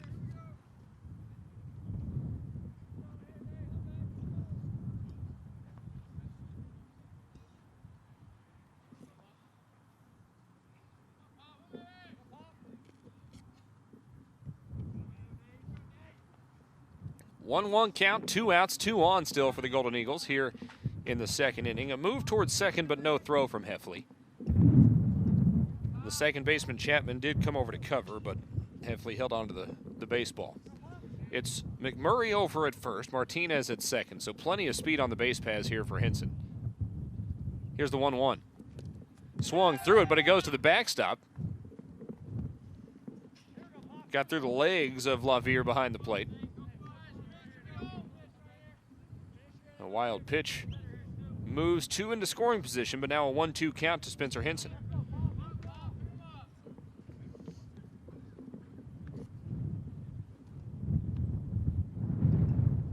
That takes the force out of play anywhere but first. 2 outs, runners on second and third for Henson, who leads the team in home runs and runs driven in. And walks at this point of the year as well. The ball gets away on ball 2, and coming in from third is Anthony Martinez. Now it's 16-0 Golden Eagles. ORU has scored 5 or more runs in an inning twice now in this game. Still 2 outs here in the top of the third inning. A 2-2 count now to Henson. But back-to-back wild pitches have now scored a run here in the frame. Still a runner on third for Henson. Heffley comes set, delivers home. Fastball fouled down into the left foot of Henson. Keeps the count at 2-2 as he hops on his right leg to help that left foot recover. He's got a blue brace or a blue guard on the left ankle and shin. But I think that one got him more on the cleat, on the foot.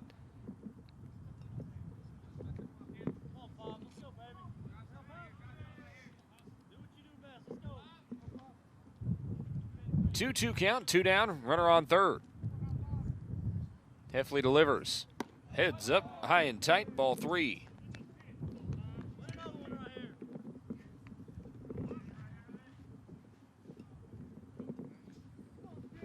The crowd out here for some baseball today in Fort Wayne, bundled up for the most part with the wind shifting between blowing from left to right and blowing in from left. It's kind of right in the faces when it blows in. Here's the 3-2, up and away by a long shot. Ball 4 sends Spencer Henson down to first, so Henson exercises some patience, draws the walk. He's on for the second time today, and the Golden Eagles will send their 10th batter to the plate in the inning. It's Isaac Coffey.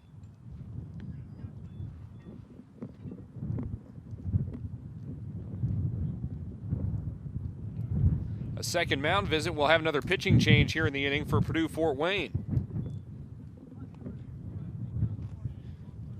16-0 the score. 2 outs and runners on the corners. We'll tell you more about the new pitcher when we return in just a moment. This is Golden Eagle Baseball on the ORU Sports Network.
In Indiana, where Cade Willard has entered the game on the mound for Purdue Fort Wayne.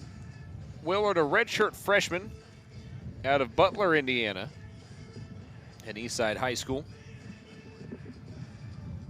A 9.60 ERA in 12 appearances this year. He's thrown 15 innings, allowed 25 hits, 19 runs, 16 of them earned. Struck out 12 and walked 11. A 379 average against him on the season.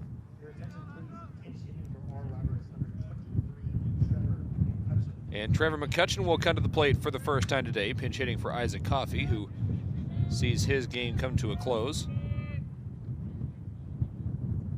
And I tell you what, the way the wind is blowing today, we have the potential to see some fireworks from Trevor McCutcheon. Left-handed hitter, second on the team in home runs so far this year with 7. Takes ball 1 away.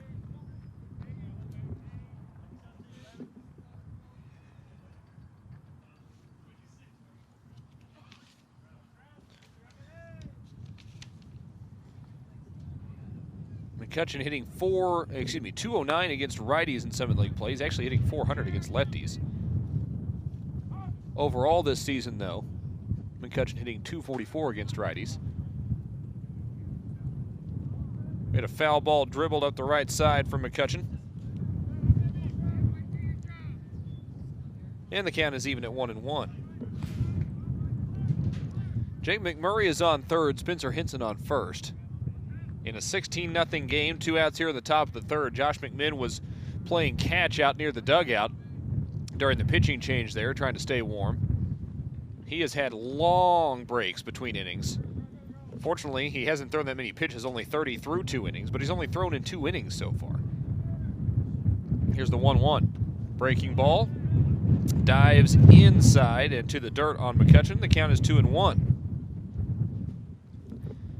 Trevor, we had some video of it before the game, using a plastic cup to scoop a puddle of water out from near the first base area off of the grass and try to disperse it a little bit.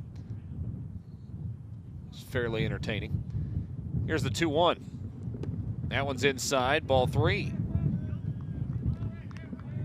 McCutcheon staying patient against the new pitcher, Cade Willard. Andrew Pace waits on deck. 2 outs, runners on the corners.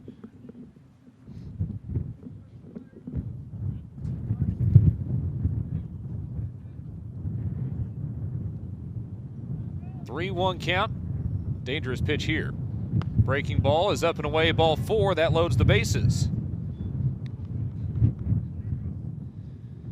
That is the 1, 2, 3, 4,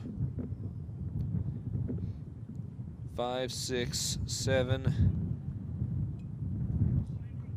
8th walk drawn by Golden Eagle hitters today. They've also been hit by 3 pitches. Reached on a couple of errors as well. Strike 1 is called to Andrew Pace.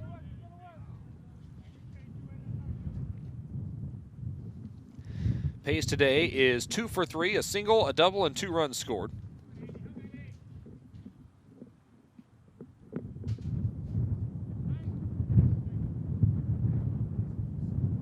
Bases loaded for Pace. And a 0-1 count, the pitch home. That one's in the dirt, ball 1.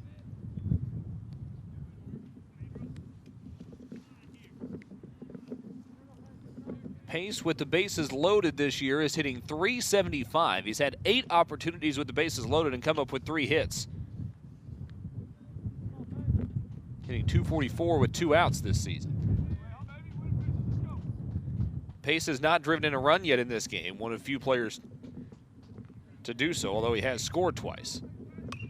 Swings at this one, pops it straight back out of play. Holy cow, the wind. That ball came straight back at us, and by the time it got to the ground, the wind was blowing it straight right of me towards the softball field. That is incredible. Count goes to 1-2 to Pace.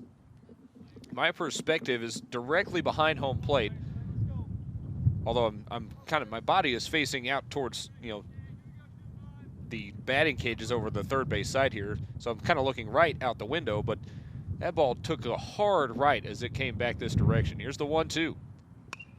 This one fouled straight back. The wind didn't affect that one quite as much as it clears the press box here. Count stays at 1-2. So it'd best be described as a Diamond Sports complex here on the campus of Purdue Fort Wayne. The softball field directly behind me, which is essentially the third base line of the softball field and the first base line of the baseball field run adjacent to each other. Or run parallel to each other, that is. Here's another 1-2 to Pace.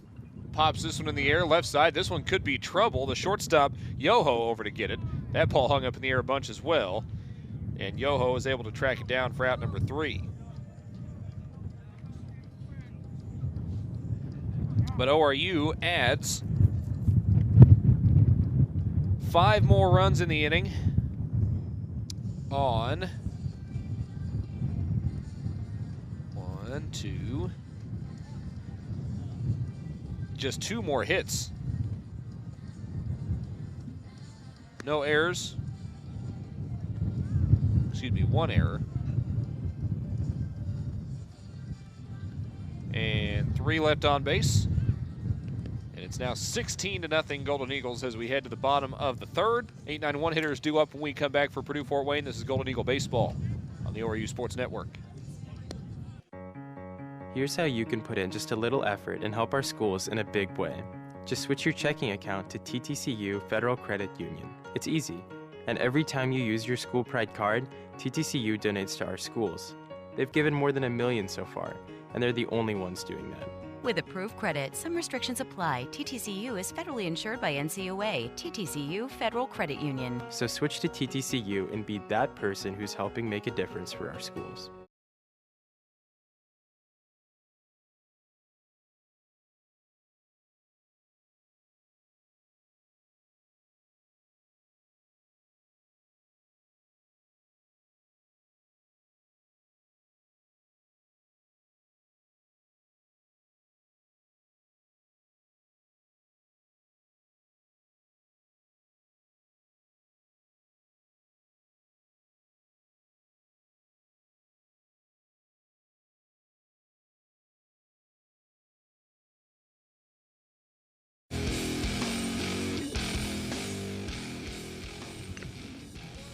First pitch of the bottom of the third is foul tipped for a strike, and it's an 0-1 count to Jack Lang, hitting for the first time today. There are Golden Eagles who have come to the plate 4 times already in this contest. This will be the first at bat for Lang, who fouls one over the right side towards the softball field, and the count goes to 0-2. Credit McMinn for staying engaged through these long waits. Comes back out and fires 2 strikes to start the inning. 16-0. Oral Roberts leads as we go to the bottom of the third. ORU out hitting Purdue Fort Wayne 11-2. The only 2 errors in the game charged to the Mastodons. This ball is chopped foul. Oh my gosh, that hit a puddle behind third base and just dead stopped. It splashed and came to a stop. I'll have to dry that one off before it gets back into play. This field, quite frankly, held up better than I had thought it might after over 1.5 inches of rain yesterday. The outfield actually slopes into the infield, and so it results in some puddles like that around the infield area. It's still an 0-2 count to Jack Lang. Ball 1 misses inside on the fastball. And we should pass along quite a bit of credit to not only the Purdue Fort Wayne coaching staff, but the players who were out here at least 2.5 hours before game time trying to get this field ready to go. The 1-2. Check swing, missed just outside. It's ball 2. McMinn couldn't quite get the call he was looking for. Here's the 2-2. Swung through and missed, strike 3. Second strikeout issued by McMinn, first of the swinging variety. And it brings up Trenton Stoner. Next up, third baseman, number 8, Trenton Stoner. Don't forget you can communicate with the broadcast online at ORU. Send me an email to orubaseball@outlook.com or send me a tweet at ORU Voice. Let me know where you're tuned in from or pose questions or topics of conversation for the broadcast here. First pitch of the at-bat, popped in the air to right. Swift, using his glove to shield his face from the sun, moves in and to his left and makes the catch for out number 2. Between the sun and the sky and the water on the ground, quite a bit to deal with as a right fielder today. 2 outs, nobody on for Travis Up as we go back to the top of the order.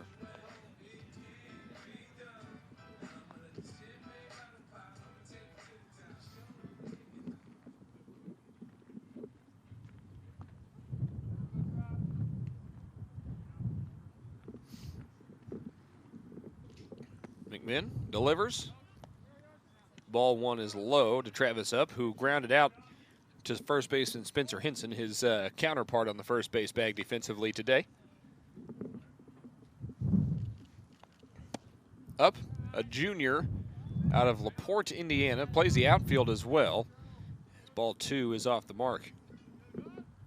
Coming in the leadoff spot today. Josh McMinn about to deliver pitch number 40. It's on its way, and it's up and away for ball 3.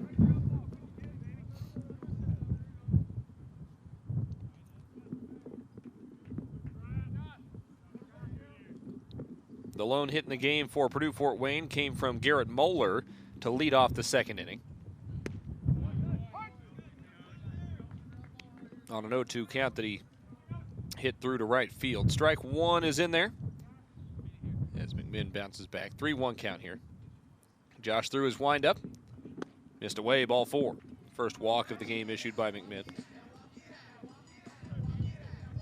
And it brings up Brandon Yoho, who flew out to center field in his first at-bat. Next up for the Mastodon, number 22, Brandon Yoho.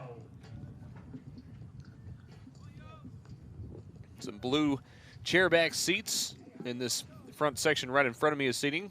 Bleachers the rest of the way around here at Mastodon Field. The basketball arena just over to our left across a couple parking lots. As ball 1 misses up high to Yoho. Haven't seen a lot of the rest of campus. It's mostly been here at the baseball field and over at the basketball gym. A couple of times for basketball, we haven't even played here. We've played over at the Memorial Coliseum, which is off campus. As strike 1 is in there to even the count at 1-1.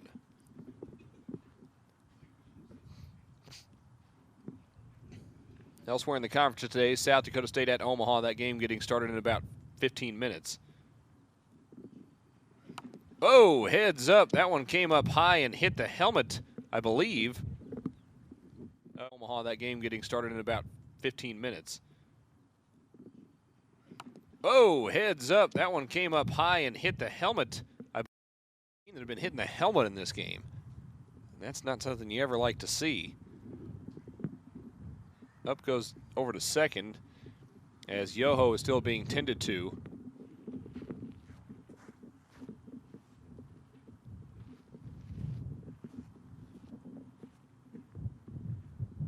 Got his helmet off talking to coach, and it looks like he may go to the dugout. Tough to see there for Brandon Yoho, and certainly we hope he's okay.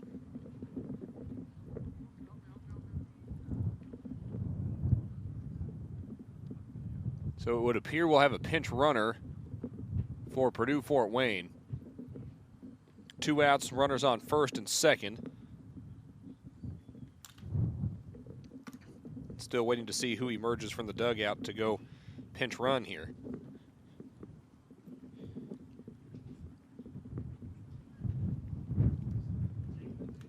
It will be Jacob Dixon, junior outfielder out of Portage, Indiana.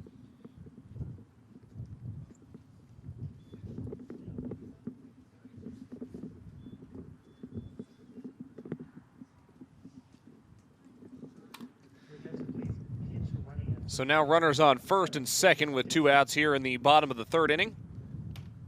And McMinn will try to settle back in here. Next up for the Mastodons, 32, Alec Brunson.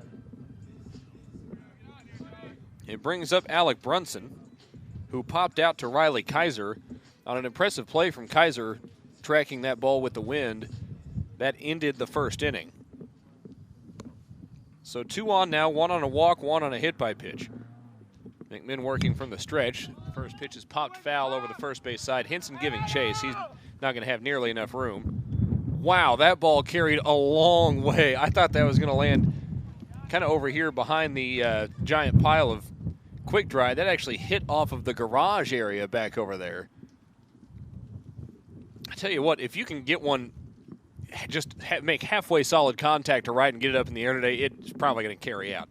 Strike one to Brunson. Now ball one misses and evens the count.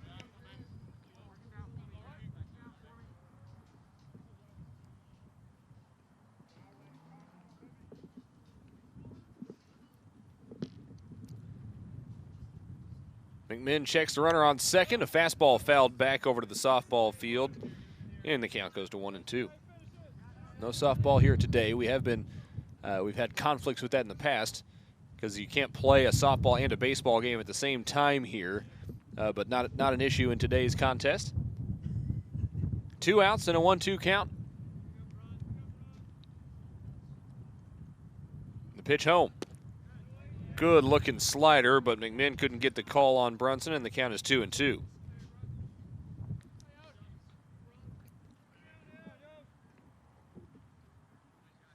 Two outs, American flag blowing straight across from left to right now. McMinn checks the runner and again delivers. This fastball fouled off over the right side. And the count remains at 2-2.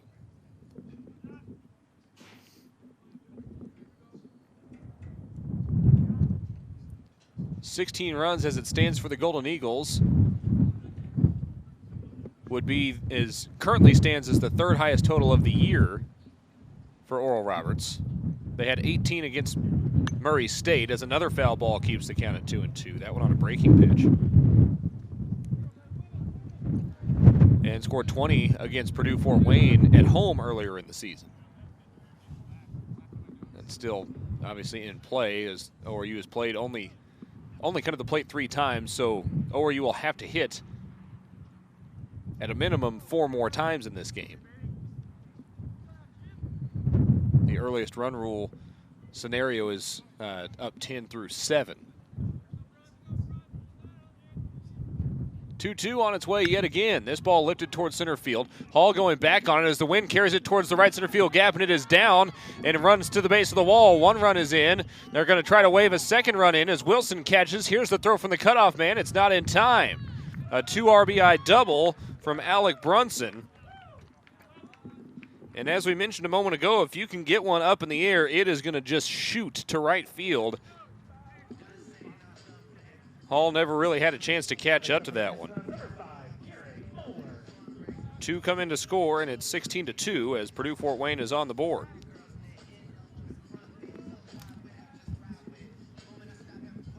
That'll bring up a lefty in Garrett Moeller.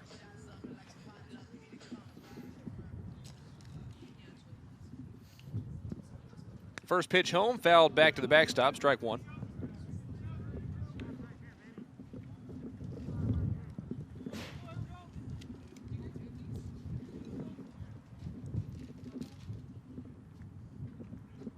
Moeller is, well, before that last swing, Moeller was the only player to get a hit so far today for Purdue Fort Wayne. Ball 1 misses just away, and the count evens at 1-1.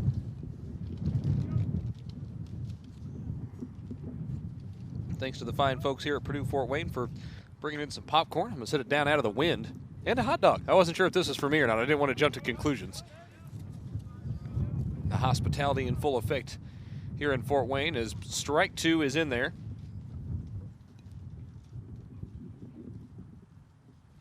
(16-2) the score now as Purdue Fort Wayne is on the board here in the bottom of the 3rd inning. 2 outs and 1 on. The 1-2 line to right, Swift giving chase. Whoa, holds up, slips a little bit, but makes the catch. That was adventurous, but it is out number 3 nonetheless. On the line out to right by Moeller. 2 runs on 1 hit, no errors, 1 left. And ORU leads at 16-2 as we go to the top of the 4th. 6, 7, 8 hitters due up for the Golden Eagles. This is ORU Baseball here on the ORU Sports Network.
A big hooking curveball drops into the zone for strike one to Blake Hall to start off the top of the fourth inning.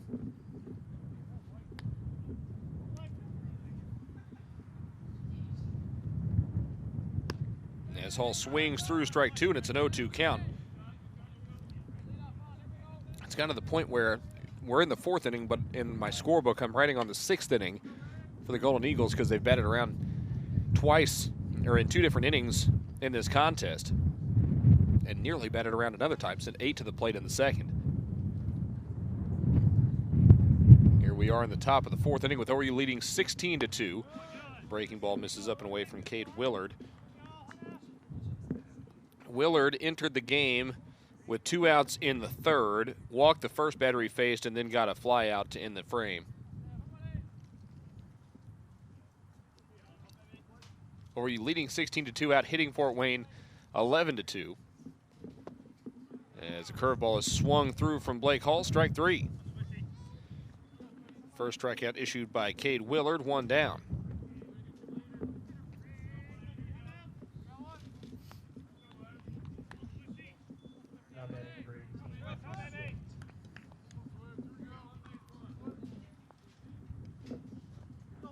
The Golden Eagles did not get the leadoff man on in the third and then proceeded to have 6 consecutive batters reach. Had a couple of streaks like that in this game. Hunter Swift will hit here. And another big hook is in there for strike one. Well, Willard has managed to pitch ahead in the count so far this inning, as he did against Andrew Pace to end the third, and that's something that has been a struggle for Purdue Fort Wayne pitching in this game so far. The 0-1 line foul up the first base side, and it goes to 0-2. Another breaking ball. Swift was out in front of it. Swift, one of 2 players to get hit in the helmet at some point in this game.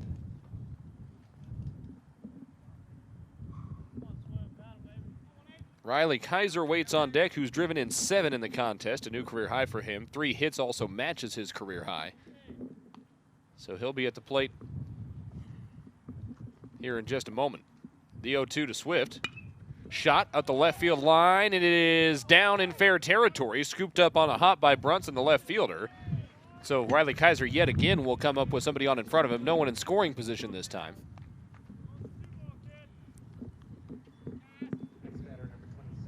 Kaiser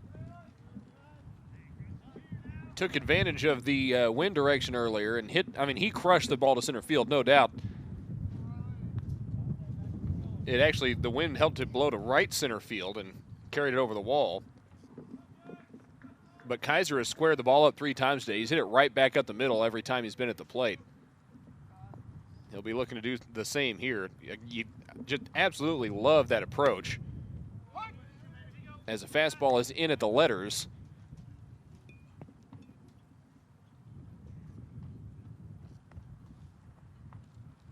For strike one.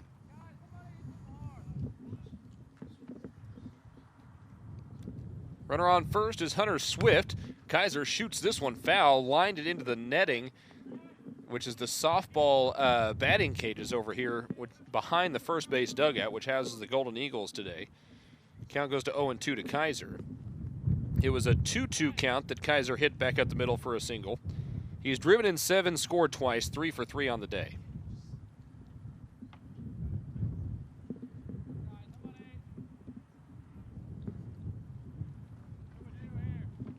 Kaiser calls time, steps out, swipes the dirt around underneath his feet and steps back in.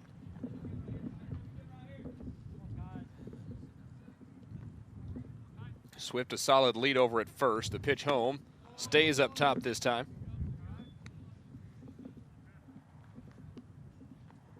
And the count moves to 1-2. That's 20 pitches from Cade Willard.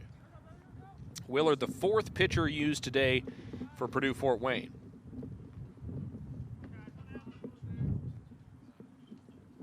(16-2), the Golden Eagles lead. Runner on first, 1 out here in the top of the 4th.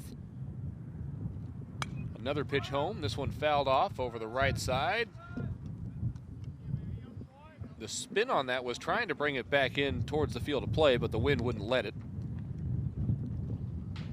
Count remains 1-2 to Riley Kaiser. wind continues to howl here in Fort Wayne, although the sun is still out. Game 1 of the series today. Game 2 is scheduled for tomorrow. Games 2 and 3 is, as a matter of fact, scheduled for tomorrow. The wind blowing straight into the Golden Eagle dugout, which I'm sure is making it a little chilly down there. Everybody out in the sun for the most part, though. The third base dugout's in the shade. Kaiser fouls this one off back over the home plate side, and it lands right in the pitcher's circle of the softball field. And the count stays again at 1-2. Obviously, the offense has been pretty impressive, but one of the most impressive things of the day is how well the Golden Eagle defense has handled pop flies in this contest with the way the wind's blowing around, as Kaiser fouls another one off up the first base side. And again, the count is 1-2. Kaiser hit his third home run of the day third home run of the year, that is, back in the first inning. He's now driven in 30 on the year. He's only 3 behind Spencer Henson. When you have 7 RBI in a day, that helps you make up a lot of ground. Kaiser just went over, I think, to add some pine tar to his bat, perhaps. And is now ready to step back in the right-handed batter's box as he adjusts his batting gloves. Black bat, green, highlighter green writing on the barrel. We have not seen Swift try to make a move over there at first base, and I doubt we will. 1-2 count still to Riley Kaiser. Breaking ball lined right at the second baseman Chapman. He catches, throws to first, and he gets the double play behind Hunter Swift.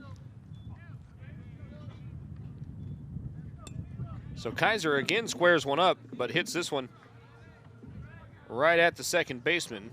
And the L4-3 play ends the inning. The Golden Eagles send the minimum to the plate and fail to score for the first time today. No runs, no hits, no errors. Nobody left, excuse me, 1 hit, no errors, nobody left. And ORU leads at 16-2 as we go to the bottom of the 4th. Back with more in a moment. This is Golden Eagle Baseball here on the ORU Sports Network.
Aaron Chapman will lead off the bottom of the 4th inning. Hits one high in the air to left.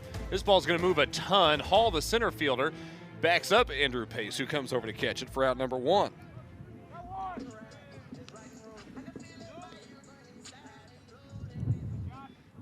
On any other day, that is undoubtedly Andrew Pace's ball. The wind carried that, I'm going to say 30 or 40 feet over towards the left center field gap, and because it was moving that direction, I thought it might be Hall that came over to get it. Instead, Pace stuck with it and made the play.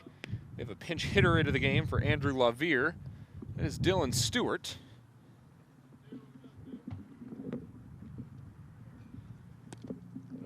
Strike 1 was in there. Now ball 1 off the mark to even the count at 1-1. First pitch out for Josh McMinn here in the 4th inning. The 1-1 hit the outside corner, strike 2. LaVere ends up only getting 1 at bat in the game, 0 for 1 with a strikeout. This is still just the second time through the lineup for Purdue Fort Wayne. The 1-2, fouled back over the right side. Keeps the count stagnant. And McMinn, if the score holds, has every opportunity to be the only pitcher in this game for the Golden Eagles. Despite some long breaks there early. Ground ball chopped foul at the first base side. Rolls down over the turf at the home plate side of the bullpen, up the right field side. Open bullpens here at Mastodon Field, so they're easily accessible to make plays, a la the bullpens at Wrigley Field. Here's a fastball that got by Stewart up at the letters. Strike 3, it's McMinn's third strikeout issued. 2 down in the inning, no one on. ORU leads it 16-2 here in the bottom of the 4th inning.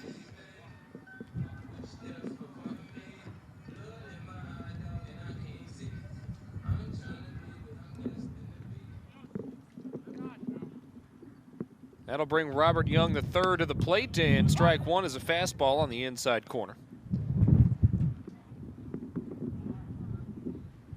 Had to ask our resident sideline reporter, Scott Slarks, if Josh McMinn mentioned anything about the wind moving or messing with his pitches at all. Here's a ball hit to left down in foul territory. Pretty well hit by Young into the wind there, but it's just left. Hadn't mentioned anything about it, so I don't know that even if it was that he would mention anything about it. The wind is blowing hard enough that I would think on a breaking ball it might move it a little bit. The fastball I don't think quite so much. Here's the 0-2. Fouled back. McMinn has been more aggressive this inning after walking a batter and hitting a batter last inning. Both of those guys came in to score. Of the 1, 2, 3, 4, 5, 6, 7, 8, 9, 10 pitches in this inning, only 1 has missed the strike zone. Now, part of that could be because he's in a better rhythm because he didn't have as long of a break between innings there. Good-looking two-seam. Tried to start it outside and move it back into the outside corner. Just missed away. Ball 1. The 4th inning is the first in which the Golden Eagles have failed to score. They had scored multiple runs in each of the first 3, including 9 in the first. That's the most in a singular inning for the Golden Eagles this year. And for that matter, that's the most in a singular inning since the Golden Eagles scored 9 in an inning against Purdue Fort Wayne back in 2015, then known as IPFW.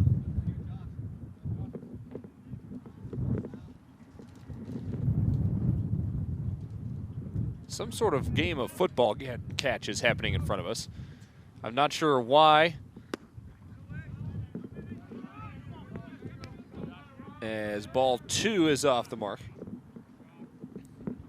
A 2-2 count here. Nobody on for Josh McMinn, who sets his glove down and tucks his jersey back in, I think. The wind had pulled it out. Ball 4 misses inside. I had that as a 2-2 count. In fact, it was 3-2.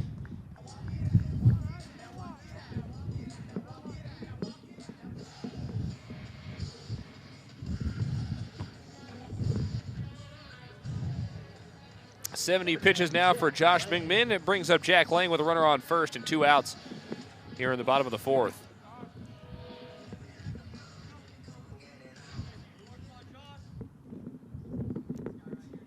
Lang 0 for 1 with a strikeout, but hitting in a second consecutive inning here. He struck out to lead off the 3rd, and strike 1 is called against him here on the inside corner.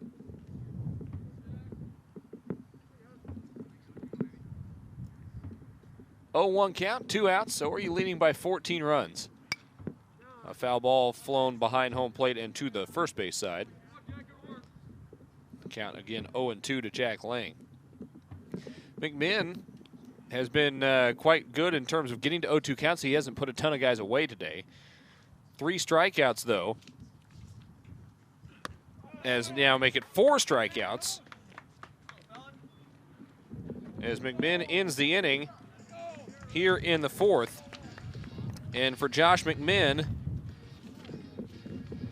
let me make sure I've got my ducks in a row here. Josh McMinn, career strikeout number 270. And McMinn now holds number 6 all-time in the ORU strikeout record book stands alone at 6th all time with his 4 strikeout today, 270th of his career. We will take a break. We head to the top of the 5th with ORU leading at 16-2. This is Golden Eagle Baseball on the ORU Sports Network. Hello, Oklahoma. I'm Mark Allen Buick GMC. Now, I know you have a lot of questions out there when you're considering buying a vehicle. So go to our website, markallenbuickgmc.com/askmark, and let it rip. I'll be happy to answer any question you have. Mark Allen Buick GMC. Let's do business. Hello, Oklahoma. I'm Mark Allen Chevrolet. Now, when it comes to service, we have one of the largest service departments in the state of Oklahoma. Say hello. And we have 50% off on oil changes for all makes, all models, every day. Come see us. Mark Allen Chevrolet. Let's do business. Strong, bold, fearless. Which best describes you? Give blood with Oklahoma Blood Institute and receive your choice of one of 3 great t-shirts, each with its own encouraging saying. Visit Oklahoma Blood Institute Tulsa on Facebook for blood drive details. Feel good? Give blood with Oklahoma Blood Institute.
once every 4 games, he draws multiple walks. That's pretty good. Spencer Henson comes to the plate now with 2 on in front of him. After Wilson drew the walk, Henson today is 1 for 3 with an RBI double, a run scored, and a walk.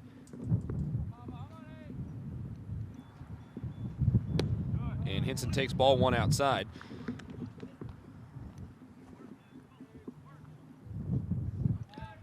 If you had told me that the Golden Eagles would have scored 16 runs in 4 innings and 1 out of baseball, I would have thought Spencer Henson would have had more than 1 RBI at this point. It's a testament to the rest of the lineup and what they've been able to do today as Henson takes ball 2 low and away on the curveball.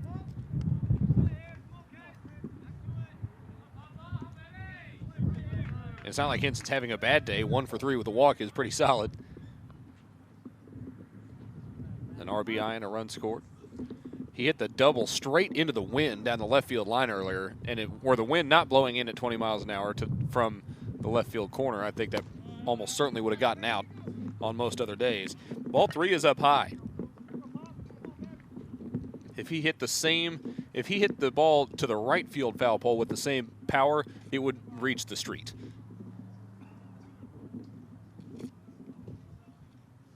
.3-0 count to Henson. The center fielder, Dixon, is playing in, like kind of way in. Ball 4 misses outside, so Henson won't have a chance to hit it over his head. And the bases are now loaded with 1 out for Trevor McCutcheon. That's a dangerous spot. There's another righty warming up in the bullpen. Looks like there's actually 2 for Purdue Fort Wayne as we have a mound visit here from Grant Byerly.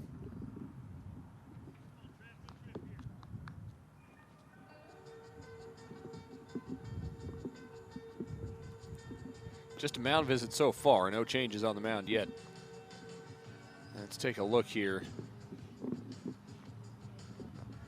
ORU has now drawn 11 walks in this game.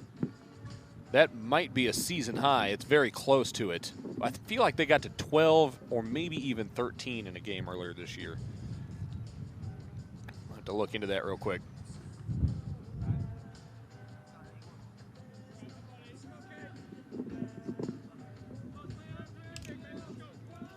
They will stick with Willard for now as Byerly heads back to the dugout.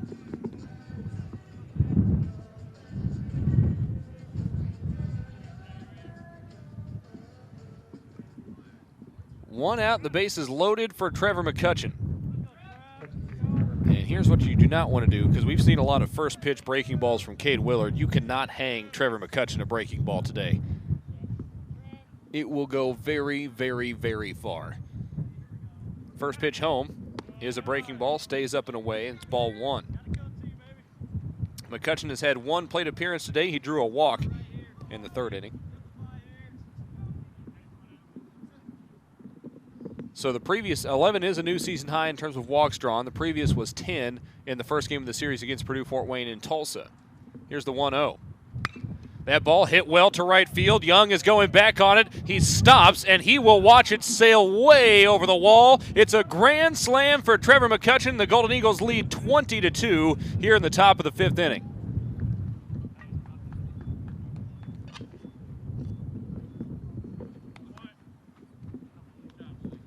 That is the Golden Eagles' 2nd grand slam of the season as Trevor McCutcheon joins Blake Hall.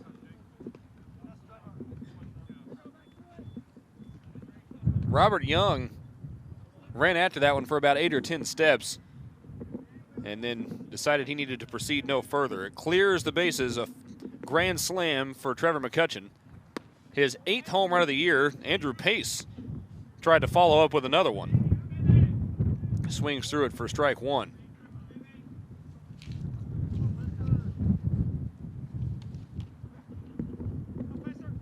That grand slam for Blake Hall, April 14th against Omaha.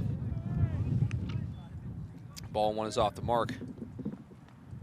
The last time the Golden Eagles hit back-to-back home runs came at Omaha last year as Kaiser and Rosenberg went back-to-back. So Pace with a chance to potentially do that here. The 1-1, backdoor breaking ball hits the outside corner for strike 2.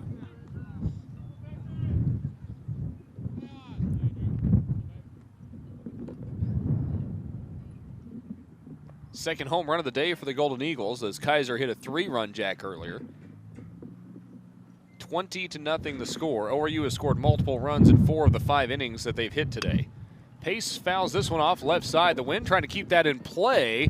It stayed in play, but neither the third baseman Stoner nor the catcher LaVere could get to it. And check that. That's not LaVere there anymore. That is Stewart behind the plate.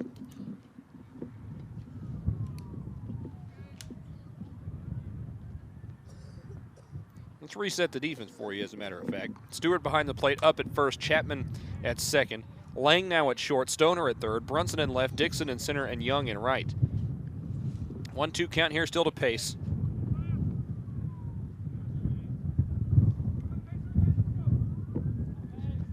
Willard looks in, throws home. Tried the curveball again, that one stayed just outside. And the count evens at 2-2.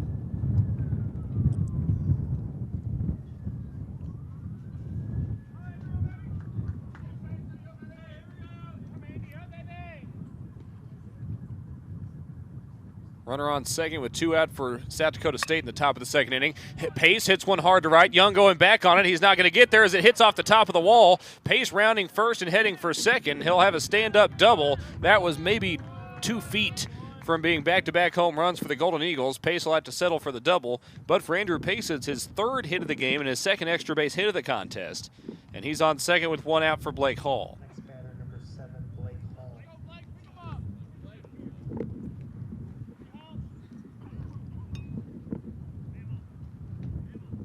And that will do it as well for Cade Willard, as we got our second mound visit here of the inning. So Willard will give way. We'll tell you about the new Purdue Fort Wayne pitcher when we come back. This is Golden Eagle Baseball on the ORU Sports Network. Business.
Into the game for Purdue Fort Wayne is Dwayne Miller.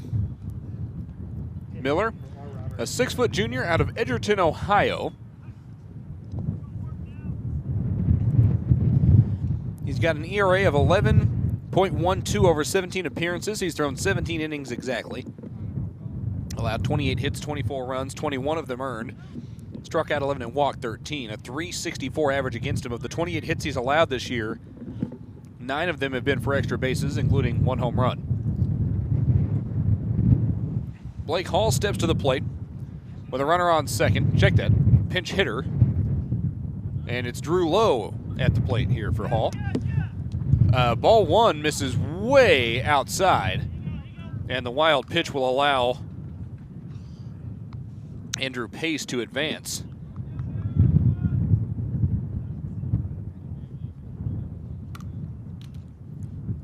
So Pace now over at third for Lowe with 1 out. 4 runs in the inning already for the Golden Eagles on a 4-run blast or grand slam from Trevor McCutcheon. For the second time, ORU has led off an inning with an out, but then the next 5 guys have reached. This ball hit at the third baseman, and an error over at third from Stoner as the ball bounces off of his arm. That'll allow Pace to score as Lowe reaches.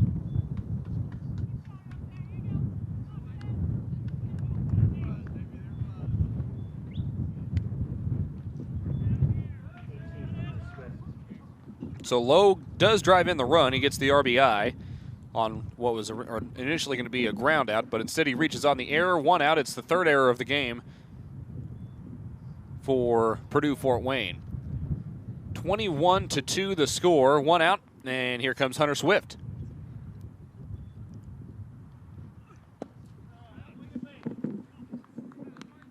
Ball 1 misses low and away. It would appear, due to who's on deck, that Riley Kaiser will not have a chance to tie up the all-time record for a single-game RBI, as he's got 7 in the contest. Alex Savinsky waits on deck for the Golden Eagles. Here's the 1-0. Up and away. Ball 2.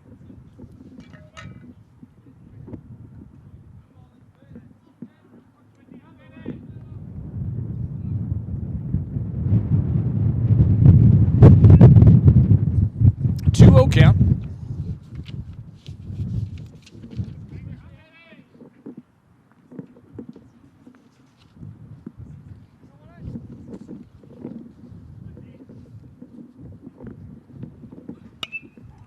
Swift loops one to shallow left center field, and it's down. The Texas leaguer, wow, the wind blew that back inside of laying the shortstop. He was running over his right shoulder and overran it, but it's a looping single for Hunter Swift for his 2nd hit of the game.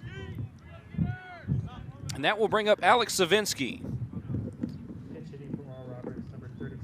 Savinsky, a redshirt sophomore out of Phoenix and Thunderbird High School.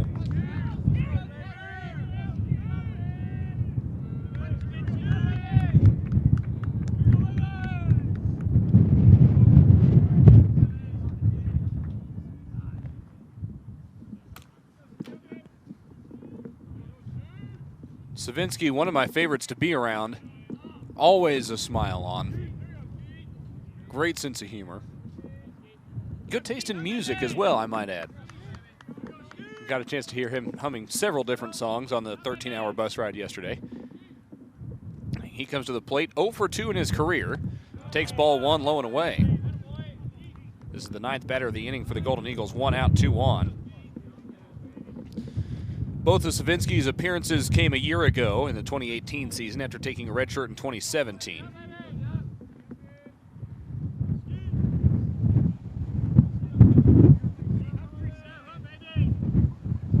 Including an appearance at Oklahoma last year. Comes up here with 2 on in front of him. Here's the 1-0. That one's inside, ball 2.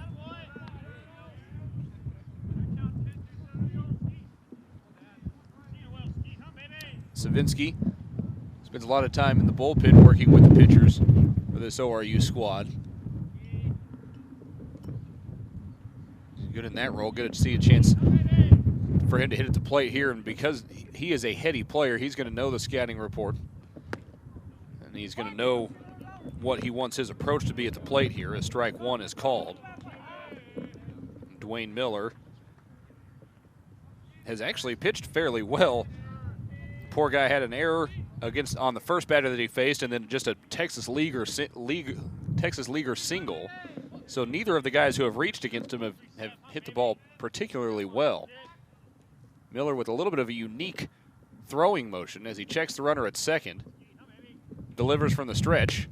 And Savinsky swings through, strike 2.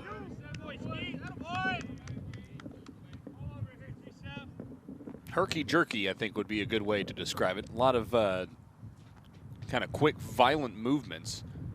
It's not real smooth.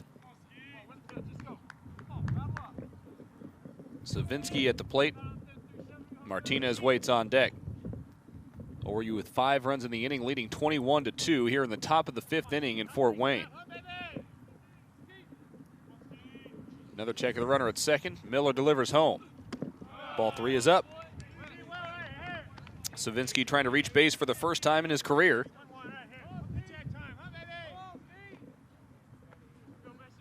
And only the 3rd at bat of his career and his first of the season. South Dakota State has taken a 1-0 lead on Omaha in the top of the 3rd. No outs in the top of the 3rd inning.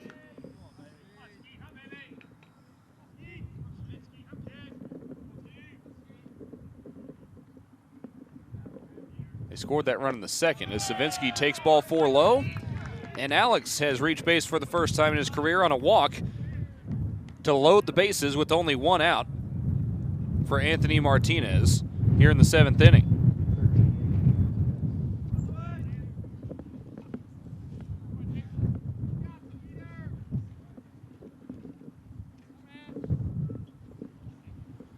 Landon Badger drove in the run there in the 2nd for South Dakota State. The Golden Eagles are a game behind the Jackrabbits for 2nd, 6 behind Omaha.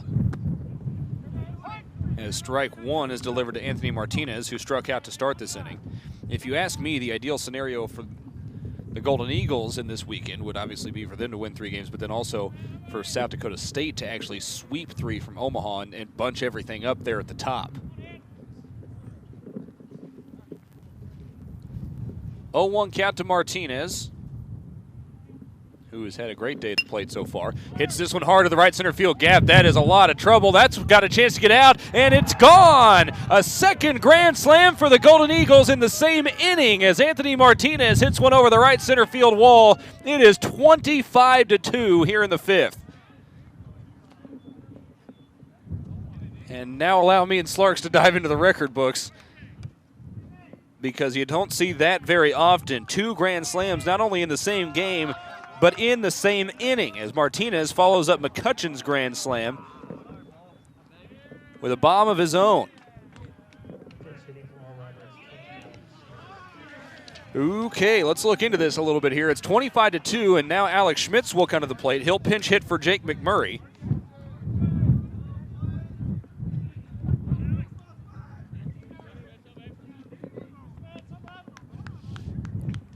That is the first home run as a Golden Eagle for Anthony Martinez, and it's a grand slam.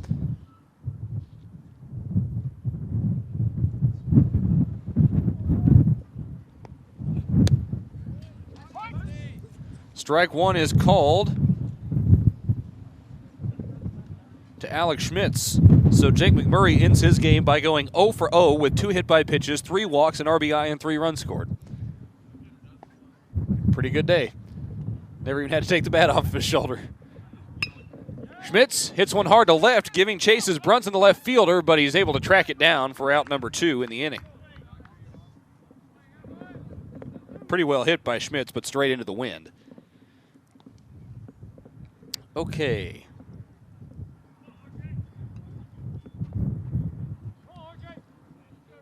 That's the 3rd home run of the game. ORU last hit 3 home runs in a game against South Dakota State at home, March 24th.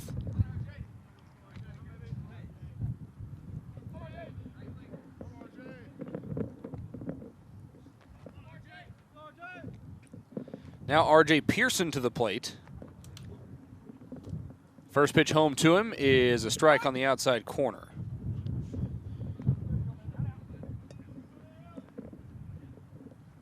Pearson replaces Wilson.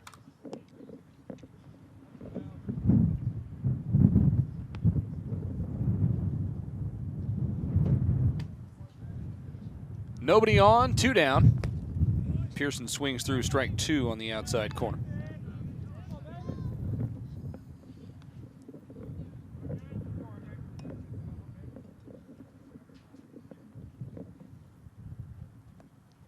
third grand slam of the year, second of the inning for the Golden Eagles. This one from Anthony Martinez. ORU has scored 9 runs in an inning twice in this game, and this one comes inside and hits R.J. Pearson. He'll go down to first. 2 down now for Spencer Henson, who is 1 for 3 with 2 walks, 2 runs scored, and an RBI. The last time ORU hit 3 home runs in 1 inning was at Omaha last year. The last time ORU hit 4 in a game was at Omaha last year in the same contest, March 25th. Ball 1 misses to Henson. ORU hadn't scored 9 runs in an inning since a game at home against Fort Wayne back on March 26th of 2015. And they've done it twice here today. 25-2 the score. Here's the 1-0 to Henson. It's low and away for ball 2. Miller came in with an average against him of .364. That home run he allowed to Martinez was his second of the year. And we are seeing the ball carry to the right center field gap like crazy in this game. Here's the 2-0 to Henson. Outside, ball 3. Henson drew a 4-pitch walk earlier this inning. And he's in line for a second consecutive one here.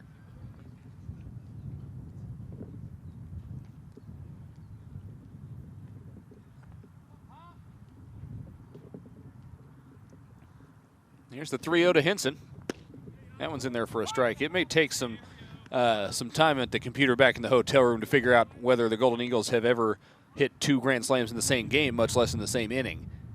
I don't even know if we can find out if they've hit one in the same inning, unless some previous baseball SID wrote it on a note and hit it in a Holy Grail somewhere in the office or something. Here's the 3-1. Henson hits one high in the air, coming back. Will it stay in play for the catcher behind home plate? It does, but Stewart wasn't able to find it and stick with it. That was a towering shot, or towering fly ball. That had to go 80 feet in the air. It only changed directions about 4 times between the backspin and the wind.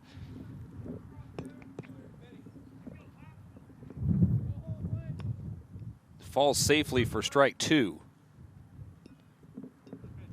I think Henson was trying to pull that one out into the wind, which would be a pretty impressive feat today.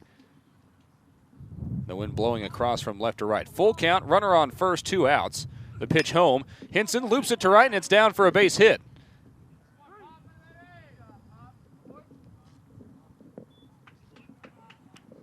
So Henson sticks with it, shoots it the other way. He's now 2 for 4 with 2 walks on the day.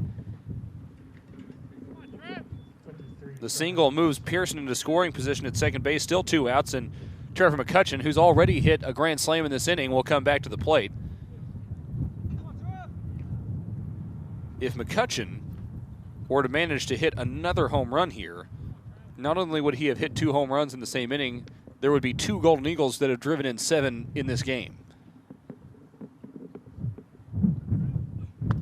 Ooh, McCutcheon swings hard at an elevated fastball at strike 1. McCutcheon pinch hit for Isaac Coffey in the 4th inning and drew a walk to lead off that frame, a grand slam earlier in this frame.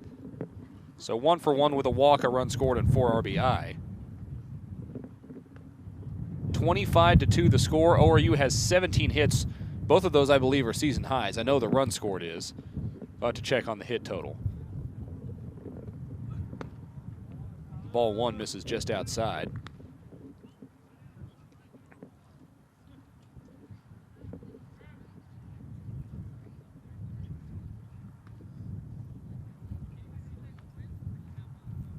Take a look here at the game log, make sure the hit total is right. Nope, ORU had 19 hits against Murray State back on February 17th, so still 2 shy of that number.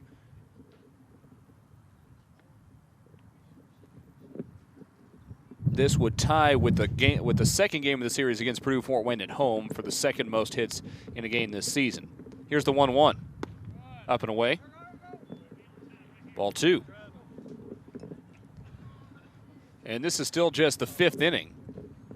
ORU will hit again in the 6th and the 7th.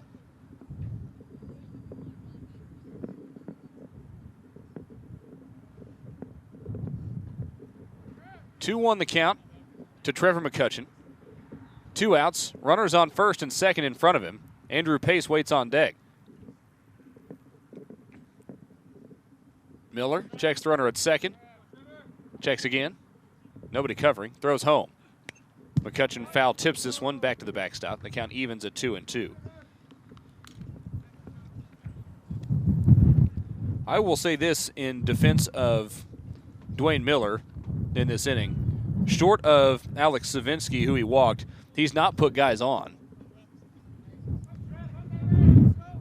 He did hit R.J. Pearson also. So he's put 2 guys on. But for the most part, the Golden Eagles have just hit him. 2-2 to McCutcheon. 2 on in front of him. 2 outs. Miller misses outside on the delivery. Tried to muscle up on that one a little extra. Let go of it early, and the count is full.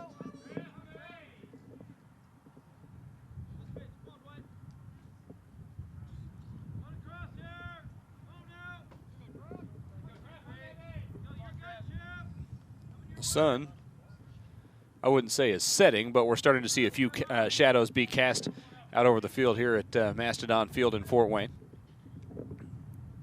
The payoff pitch with 2 outs inside, ball 4.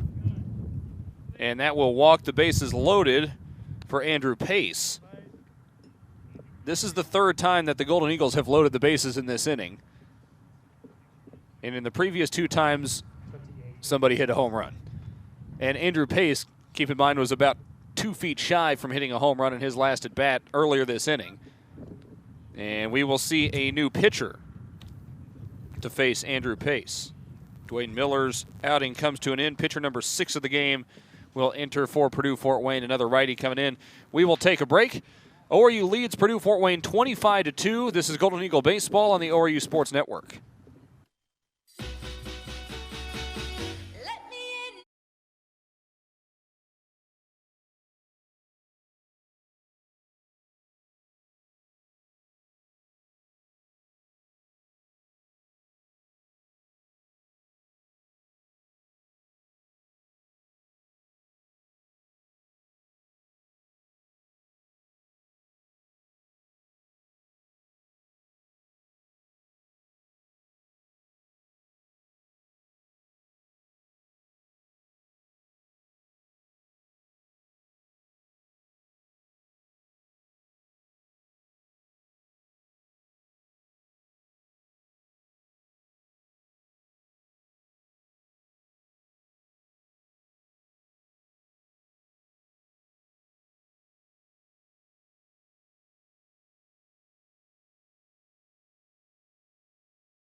couple of defensive changes for the Golden Eagles as we get back to action here.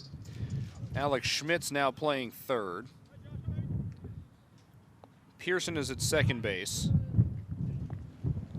Josh McMinn still on the mound as ball one misses outside. And Brody Gibson now behind the plate after Savinsky got the at-bat, drew the walk earlier in the frame. Ball two is off the mark, so a 2-0 count to Trenton Stoner, who leads off the inning. Jacob Salem is warming in the bullpen. Ground ball back at the middle. Going to be a tough play for Martinez, who scoops it up behind the bag and throws across his body to first for out number one. Quick hands there from Anthony Martinez. We've not seen a lot of ground ball outs in this game. In fact, that's only the second ground ball out recorded by McMinn today. Check that, third.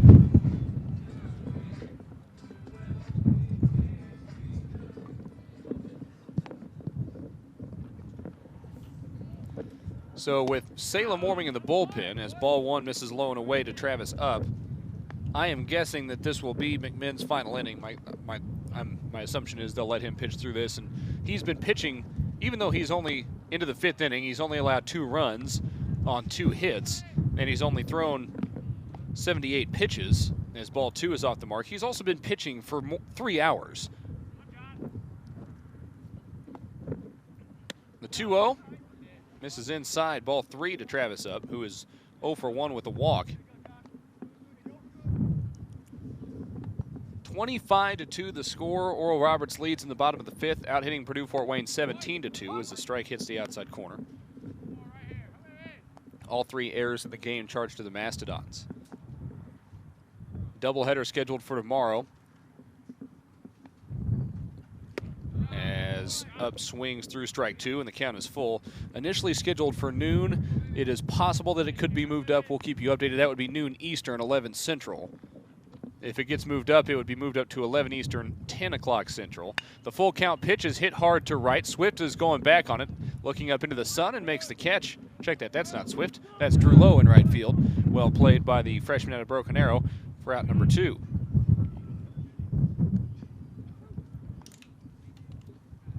So resetting the Golden Eagle defense for you. It's now Gibson behind the plate. Henson at first, Pearson at second, Martinez at short, Schmitz at third, Pace in left, Hall in center. No, check that. Swift is in center, and Lowe is in right. Strike 1 delivered to Jacob Dixon, who came into the game for Brandon Yoho, who got hit in the helmet/face in his last at bat. Swing and a miss on strike 2 from Dixon.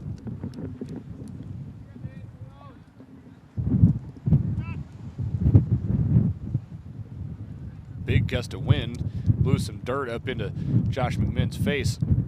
It actually blew him off of balance. He had stepped up on the rubber and knocked him off balance. Here's the 0-2. It's pot to the right side. Henson giving chase, and his teammates letting him know he had room, and he makes the catch at the first base side in the area of the turf over there on the home plates of the bullpen.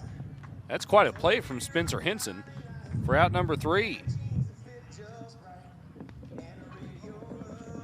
No runs, no hits, no errors, nobody left in a quick 5th for the home team, the Purdue Fort Wayne Mastodons. 25-2 as we go to the 6th.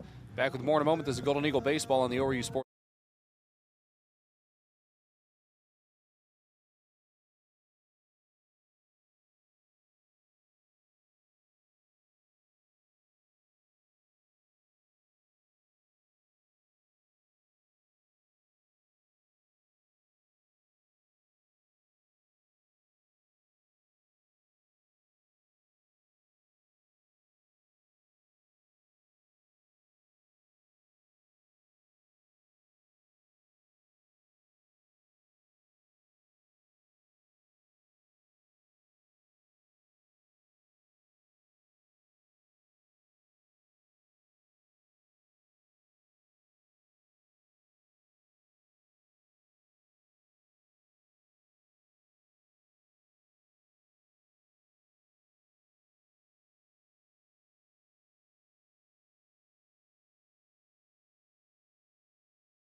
To the top of the 6th we go.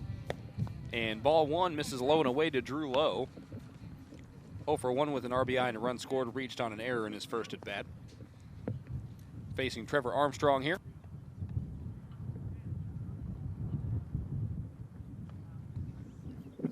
Armstrong delivers the 1-0. Foul tipped by Lowe for strike 1.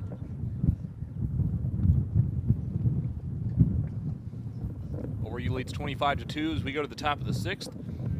Elsewhere, South Dakota State and Omaha tied 1-1 in the top of the 4th. 2 outs for the Jackrabbits. And a runner on third. So they're looking for that big hit to get the run in and reclaim a lead. And they have just done so. South Dakota State leads 2-1 now over Omaha. 2-1 count here to Drew Lowe. Pitch on its way. Missed either up or away, or both. And it's a 3-1 count.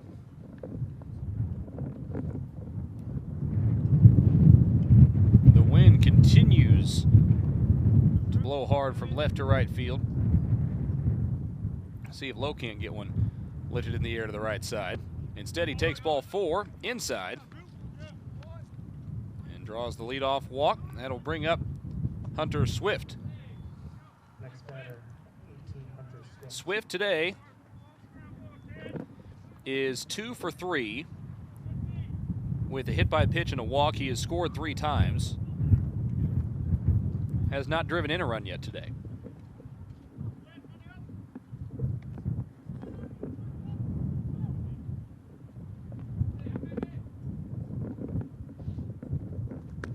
Beasley doubled in the run for Omaha, so still a runner, for South Dakota State, so still a runner in scoring position as the Jackrabbits now lead 2-1 in the top of the 4th inning. Ball 1 here to Hunter Swift.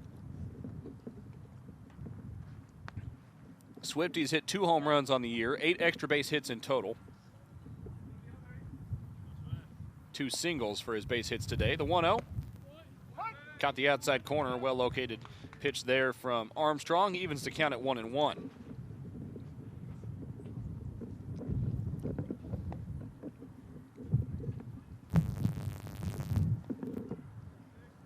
Drew Lowe over on first base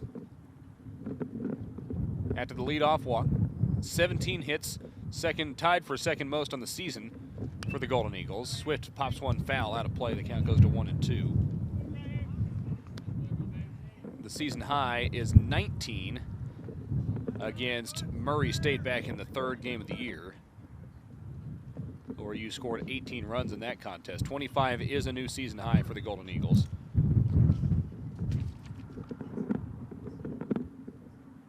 The last time ORU scored 20 or more in a game was back on March 16th at home against Purdue Fort Wayne.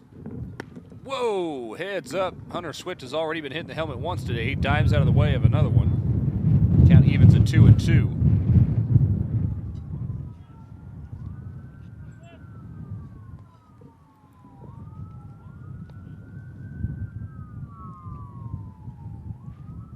ORU with 3 home runs today. The last time that happened was at home against South Dakota State March 24th. Full count to Hunter Swift as a fire truck goes by in the street, ambulance that is, on the street over the right field wall. And Hunter Swift swings through strike 3. First strikeout issued by Armstrong, 1 down in the inning. Runner on first for Brody Gibson.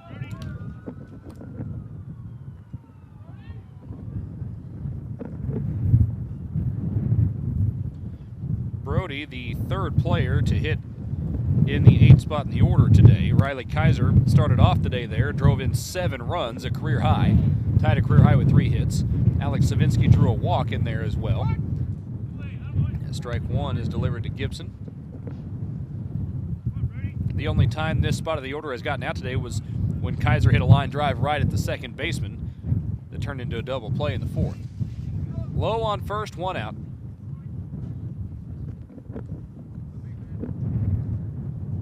(25-2) the score. And this pitch just up for a ball.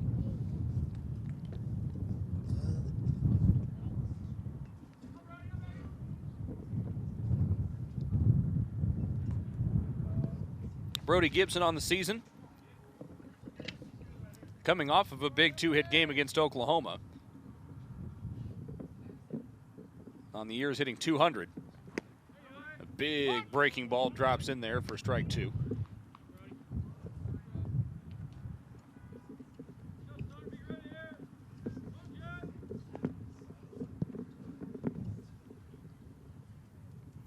One-two count, one down. Runner over on first. The only inning that the Golden Eagles have failed to score in was the 4th. They put a 9 spot in the board, both in the 1st and the 5th. Gibson lifts one to right center field, giving chases Dixon the center fielder. Now coming in on it, slides, and he can't make the catch. Lowe advances to second on the play, and a base hit for Brody Gibson. Well placed in right center field for the single. That is now 18 hits on the day for the Golden Eagles. 2 on and 1 out for Anthony Martinez. Martinez hit his first home run as a Golden Eagle in the last inning, a grand slam over the right center field wall. Martinez is now 3 for 4 with a walk, 3 runs scored, and 4 RBI.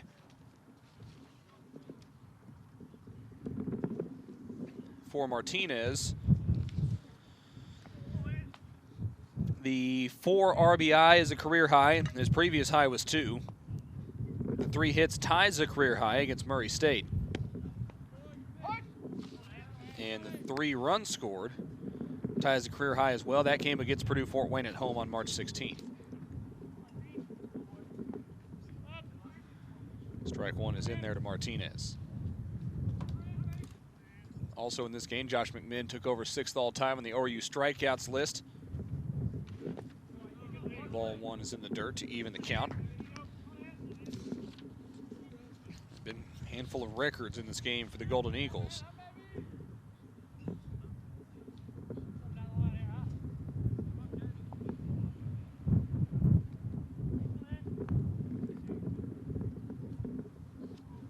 One count, 1 down, 2 on for Martinez. The pitch home, up and in. And it's a 2-1 count now to Anthony. Alex Schmitz waits on deck. Schmitz hit a ball well to left, but it hung up in the wind in his first at bat. Lowe on second after drawing the leadoff walk. Gibson the single to right center. He's on first. This ball popped back out of play. Count evens at 2-2. Martinez went to Pryor High School with Spencer Henson. Henson went to Pryor High School, grew up in Locust Grove. Wind shifting a bit right now to blow straight in, and now kind of shifts back from the left field foul pole to the right field foul pole.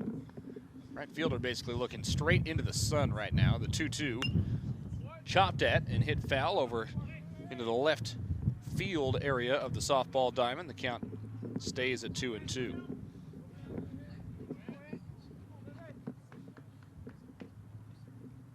This is the 6th time through the lineup for the Golden Eagles in this game. Comparatively, Purdue Fort Wayne has just started its 3rd time through the order.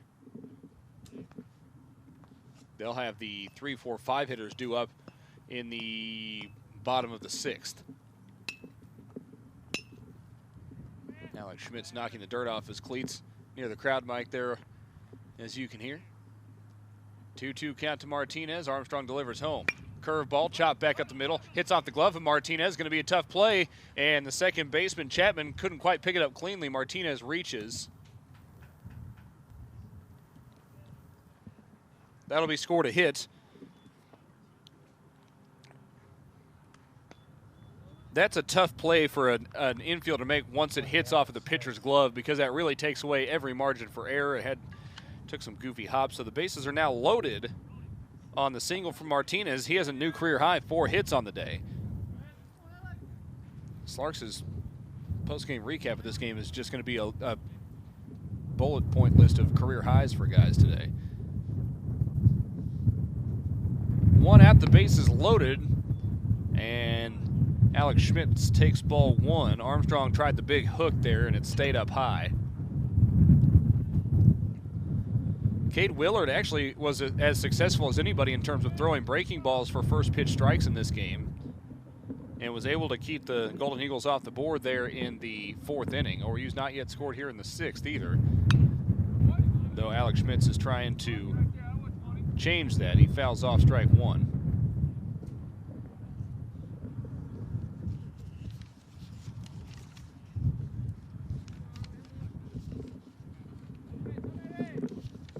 Schmitz in his career has driven in 11 runs. He's got 2 in scoring position for him here, 3 on in total.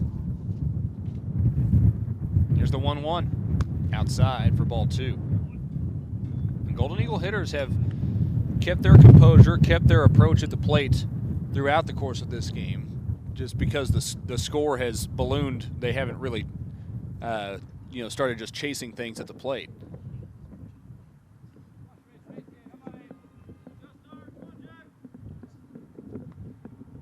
2-1 count, 1 down, bases loaded for Alex Schmitz. And he takes a breaking ball outside for ball 3. Schmitz this season, let's take a peek here.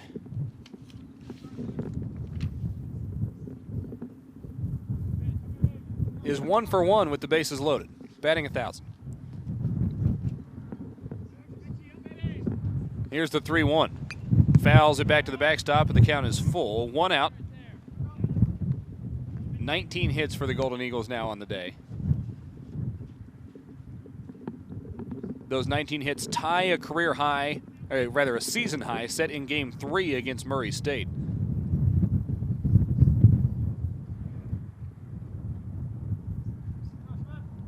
Full count, 1 down.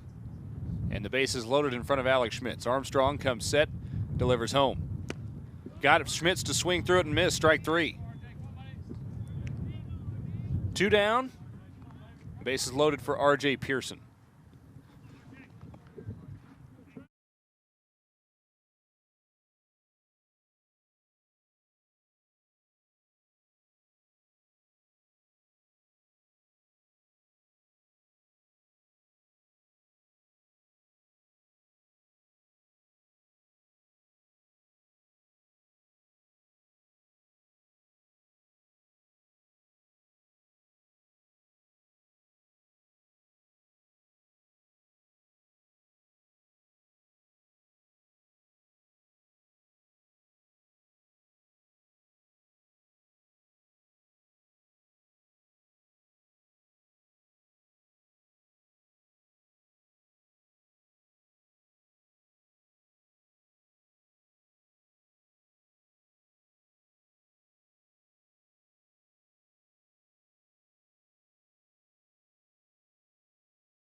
Softball diving, excuse me. The count will stay at 2-2.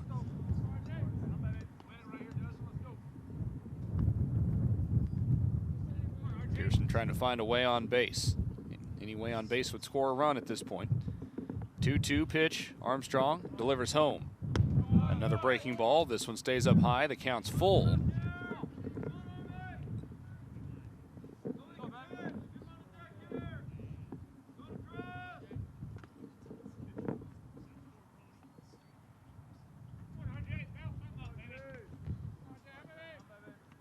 Two outs, nobody on in the top half of the inning for South Dakota State in the 5th in Omaha. Full count to R.J. Pearson, swings through strike 3. So the Golden Eagles load the bases, but Armstrong gets back-to-back strikeouts to end the ORU threat. No runs on 2 hits, no errors, 3 left on in the 6th for the Golden Eagles. We'll go to the bottom of the 6th, 3, 4, 5 hitters due up for Purdue Fort Wayne. This is Golden Eagle Baseball here on the ORU Sports Network. Looking for a place for your next social or corporate event? Team building, tournament fundraiser, or an out-of-this-world birthday event? Call 918-528-7717, 528-7717. And as for group sales, or visit flyingtgolf.com to let the team at Flying T make your event one for the books. Just call them at 918-528-7717 or online at flyingtgolf.com. Flying T Golf on the Riverwalk in Jinx. Hello, Oklahoma. I'm Mark Allen Chevrolet. It's my beautiful wife, Zoya. Hi. It's time. What time is it? It's time to expect more when you're buying a car. I agree. You should. Start by going to our website. MarkAllenChevyTulsa.com. Find the car, truck, or SUV you're looking for, click on the image, and find a great price. And we're easy to find. Highway 75 South, 5 miles past Tulsa Hills in Glenpool. So come see us. We'd really like to meet you. We're here every day. Mark Allen Chevrolet. Let's do business.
Ground ball hit to the left side, scooped up by Schmitz at third, and he shuffles once, fires across to Henson for out number 1. Number 5, Garrett Moeller. 1 out. Nobody on for Garrett Moeller.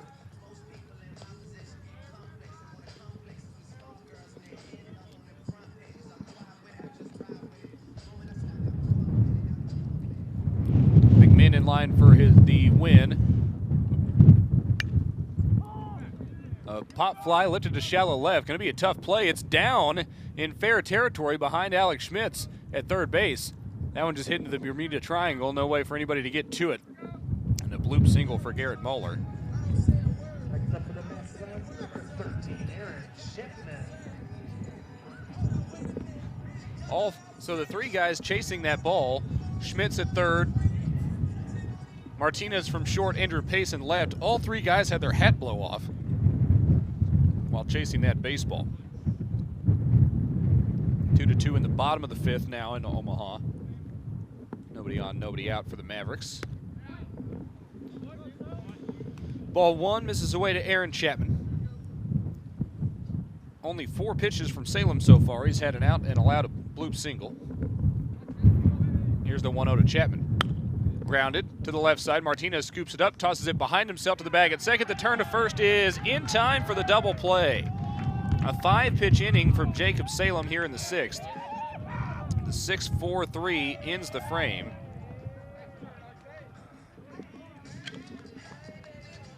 And that'll do it for Fort Wayne in the 6th. No runs on 1 hit, no errors, nobody left. We go to the 7th. The Golden Eagles leading 25-2. This is ORU Baseball on the ORU Sports Network. At Bill Knight Ford, we love supporting one of Tulsa's favorite teams, the ORU Golden Eagles. And we love being Tulsa's Ford dealer, giving our customers everything they deserve and more, like offering a great selection of the best new Ford lineup, including Escapes, Explorers, Expeditions.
Spencer Henson to lead off the 7th inning.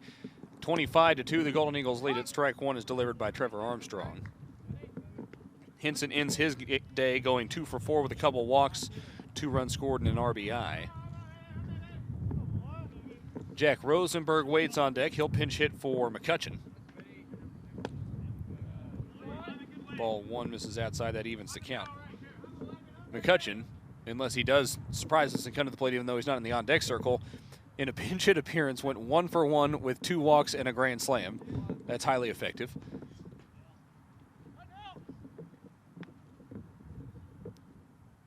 One the count. Breaking ball swung through by Smethurst. Well delivered that time by Armstrong. That had a lot of bite to it that time.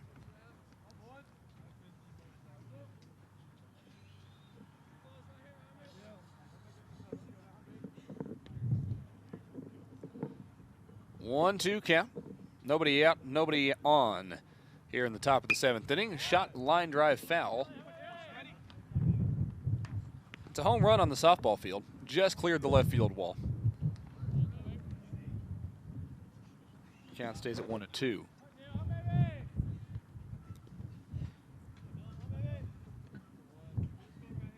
Omaha pressuring South Dakota State in the bottom of the 5th, 1 out, but runners on 1st and 2nd.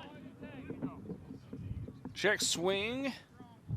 Smethurst didn't go around. Dylan Smethurst this year hitting 118 and 17 at bats. He has 2 hits. Both of them singles. He's drawn a walk as well. 2-2 count. Armstrong working exclusively from the stretch. Whoa, yanked that one, held on to it too long. Missed it way outside. It's ball 3. And the count's full to Smethurst. We saw Armstrong do that a little earlier also. The ball just comes out of his hand late, and he pulls it way over towards the first base side. 3-2 count. Smethurst looking to find a way on to start the inning. Chops it foul, left side. ORU came into this game as a team hitting better than 400 to lead off innings this year.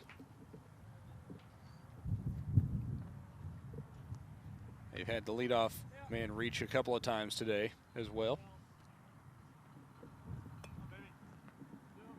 Full count. Again, the pitch home. Fouled off again. Smethurst has now seen 8 pitches in this at bat. Armstrong, the 6th reliever. So Purdue Fort Wayne has worked through a good chunk of the bullpen today. And they had 2 guys throw more than 40 pitches. And Armstrong is working his way up through the 30s right now. Ball 4 is up high. Smethurst draws the walk.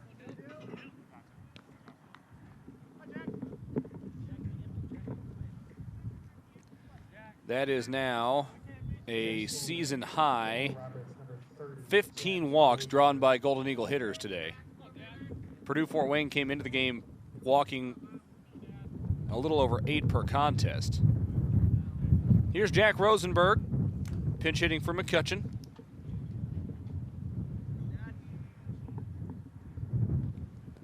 First pitch home to him is in the dirt, ball 1.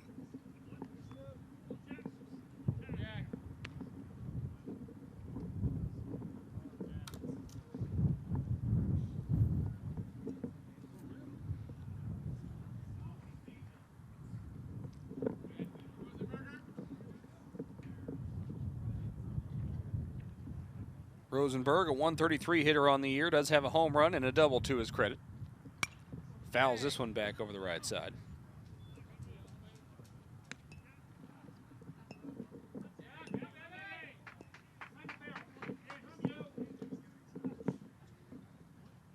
One count to Jack. 7th inning, top of the 7th. ORU leads at 25-2.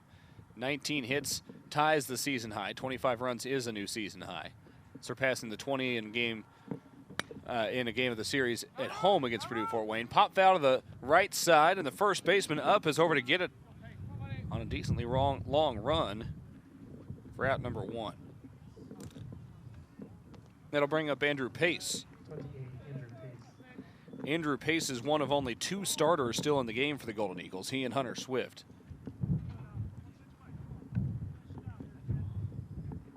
The outfielders hitting in succession here.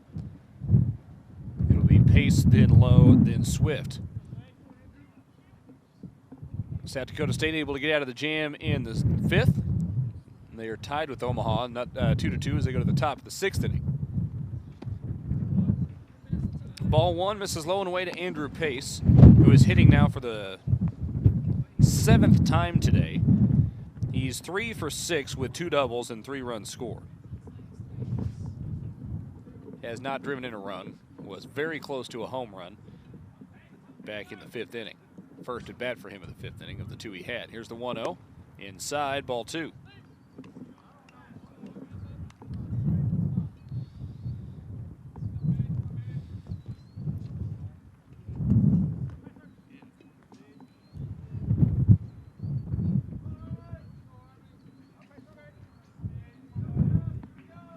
Andrew Pace is the only spot in the order 1 through 9 today that has not either drawn a walk or been hit by a pitch. Here's the 2-0 to him. Called a strike, outside corner. Makes the count 2-1. Now he has 3 hits, so it's not like he's had a successful day, but he's the only one who hasn't either been beamed or drawn a walk. He hasn't even gotten to a 3-ball count today.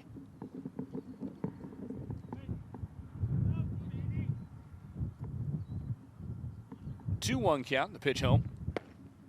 Got the outside corner, strike 2. Essentially the same pitch as strike 1. Smethurst over on first after the leadoff walk.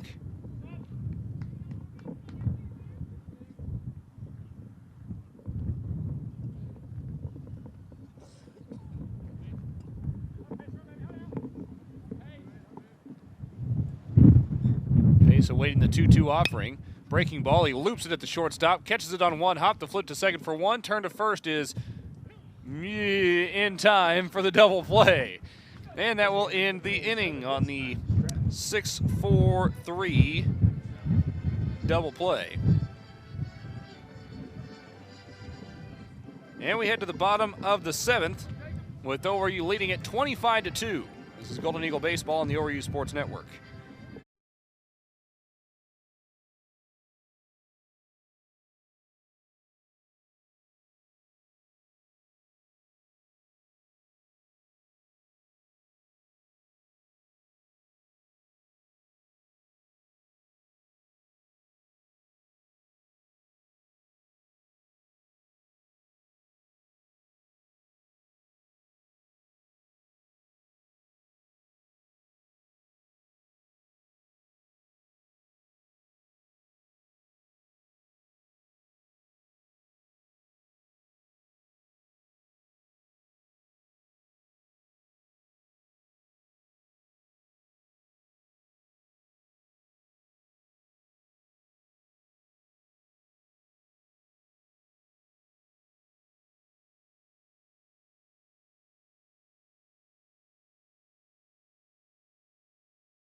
7th inning.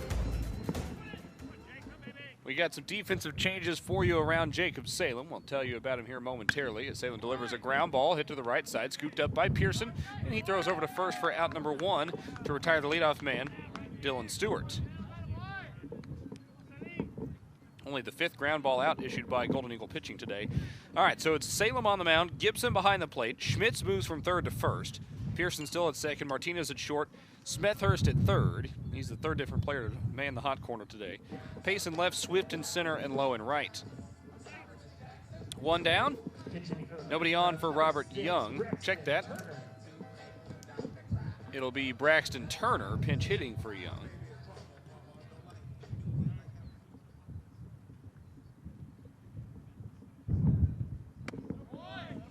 Strike 1 delivered by Salem.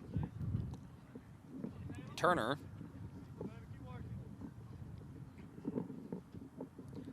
is 0 for 2 this year in 10 appearances, most of them running. He has drawn 4 walks on the year and was hit by a pitch.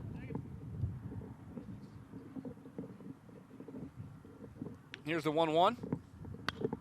Popped in the air, foul, right side. And the count goes to 1-2. Jacob Salem pitching aggressively.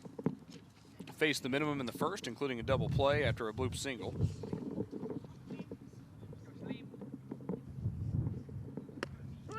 And he gets a called strike 3 here to retire Turner. First strikeout issued by Salem today. And that'll bring up Jack Lang. Lang 0 for 2.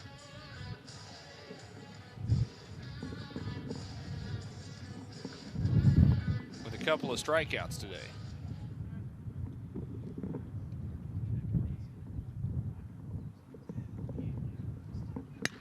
Hits one hard to left field on the first pitch.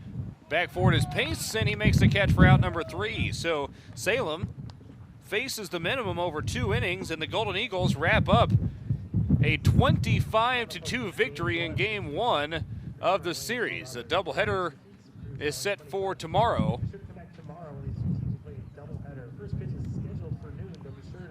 First pitch currently still scheduled for noon. We'll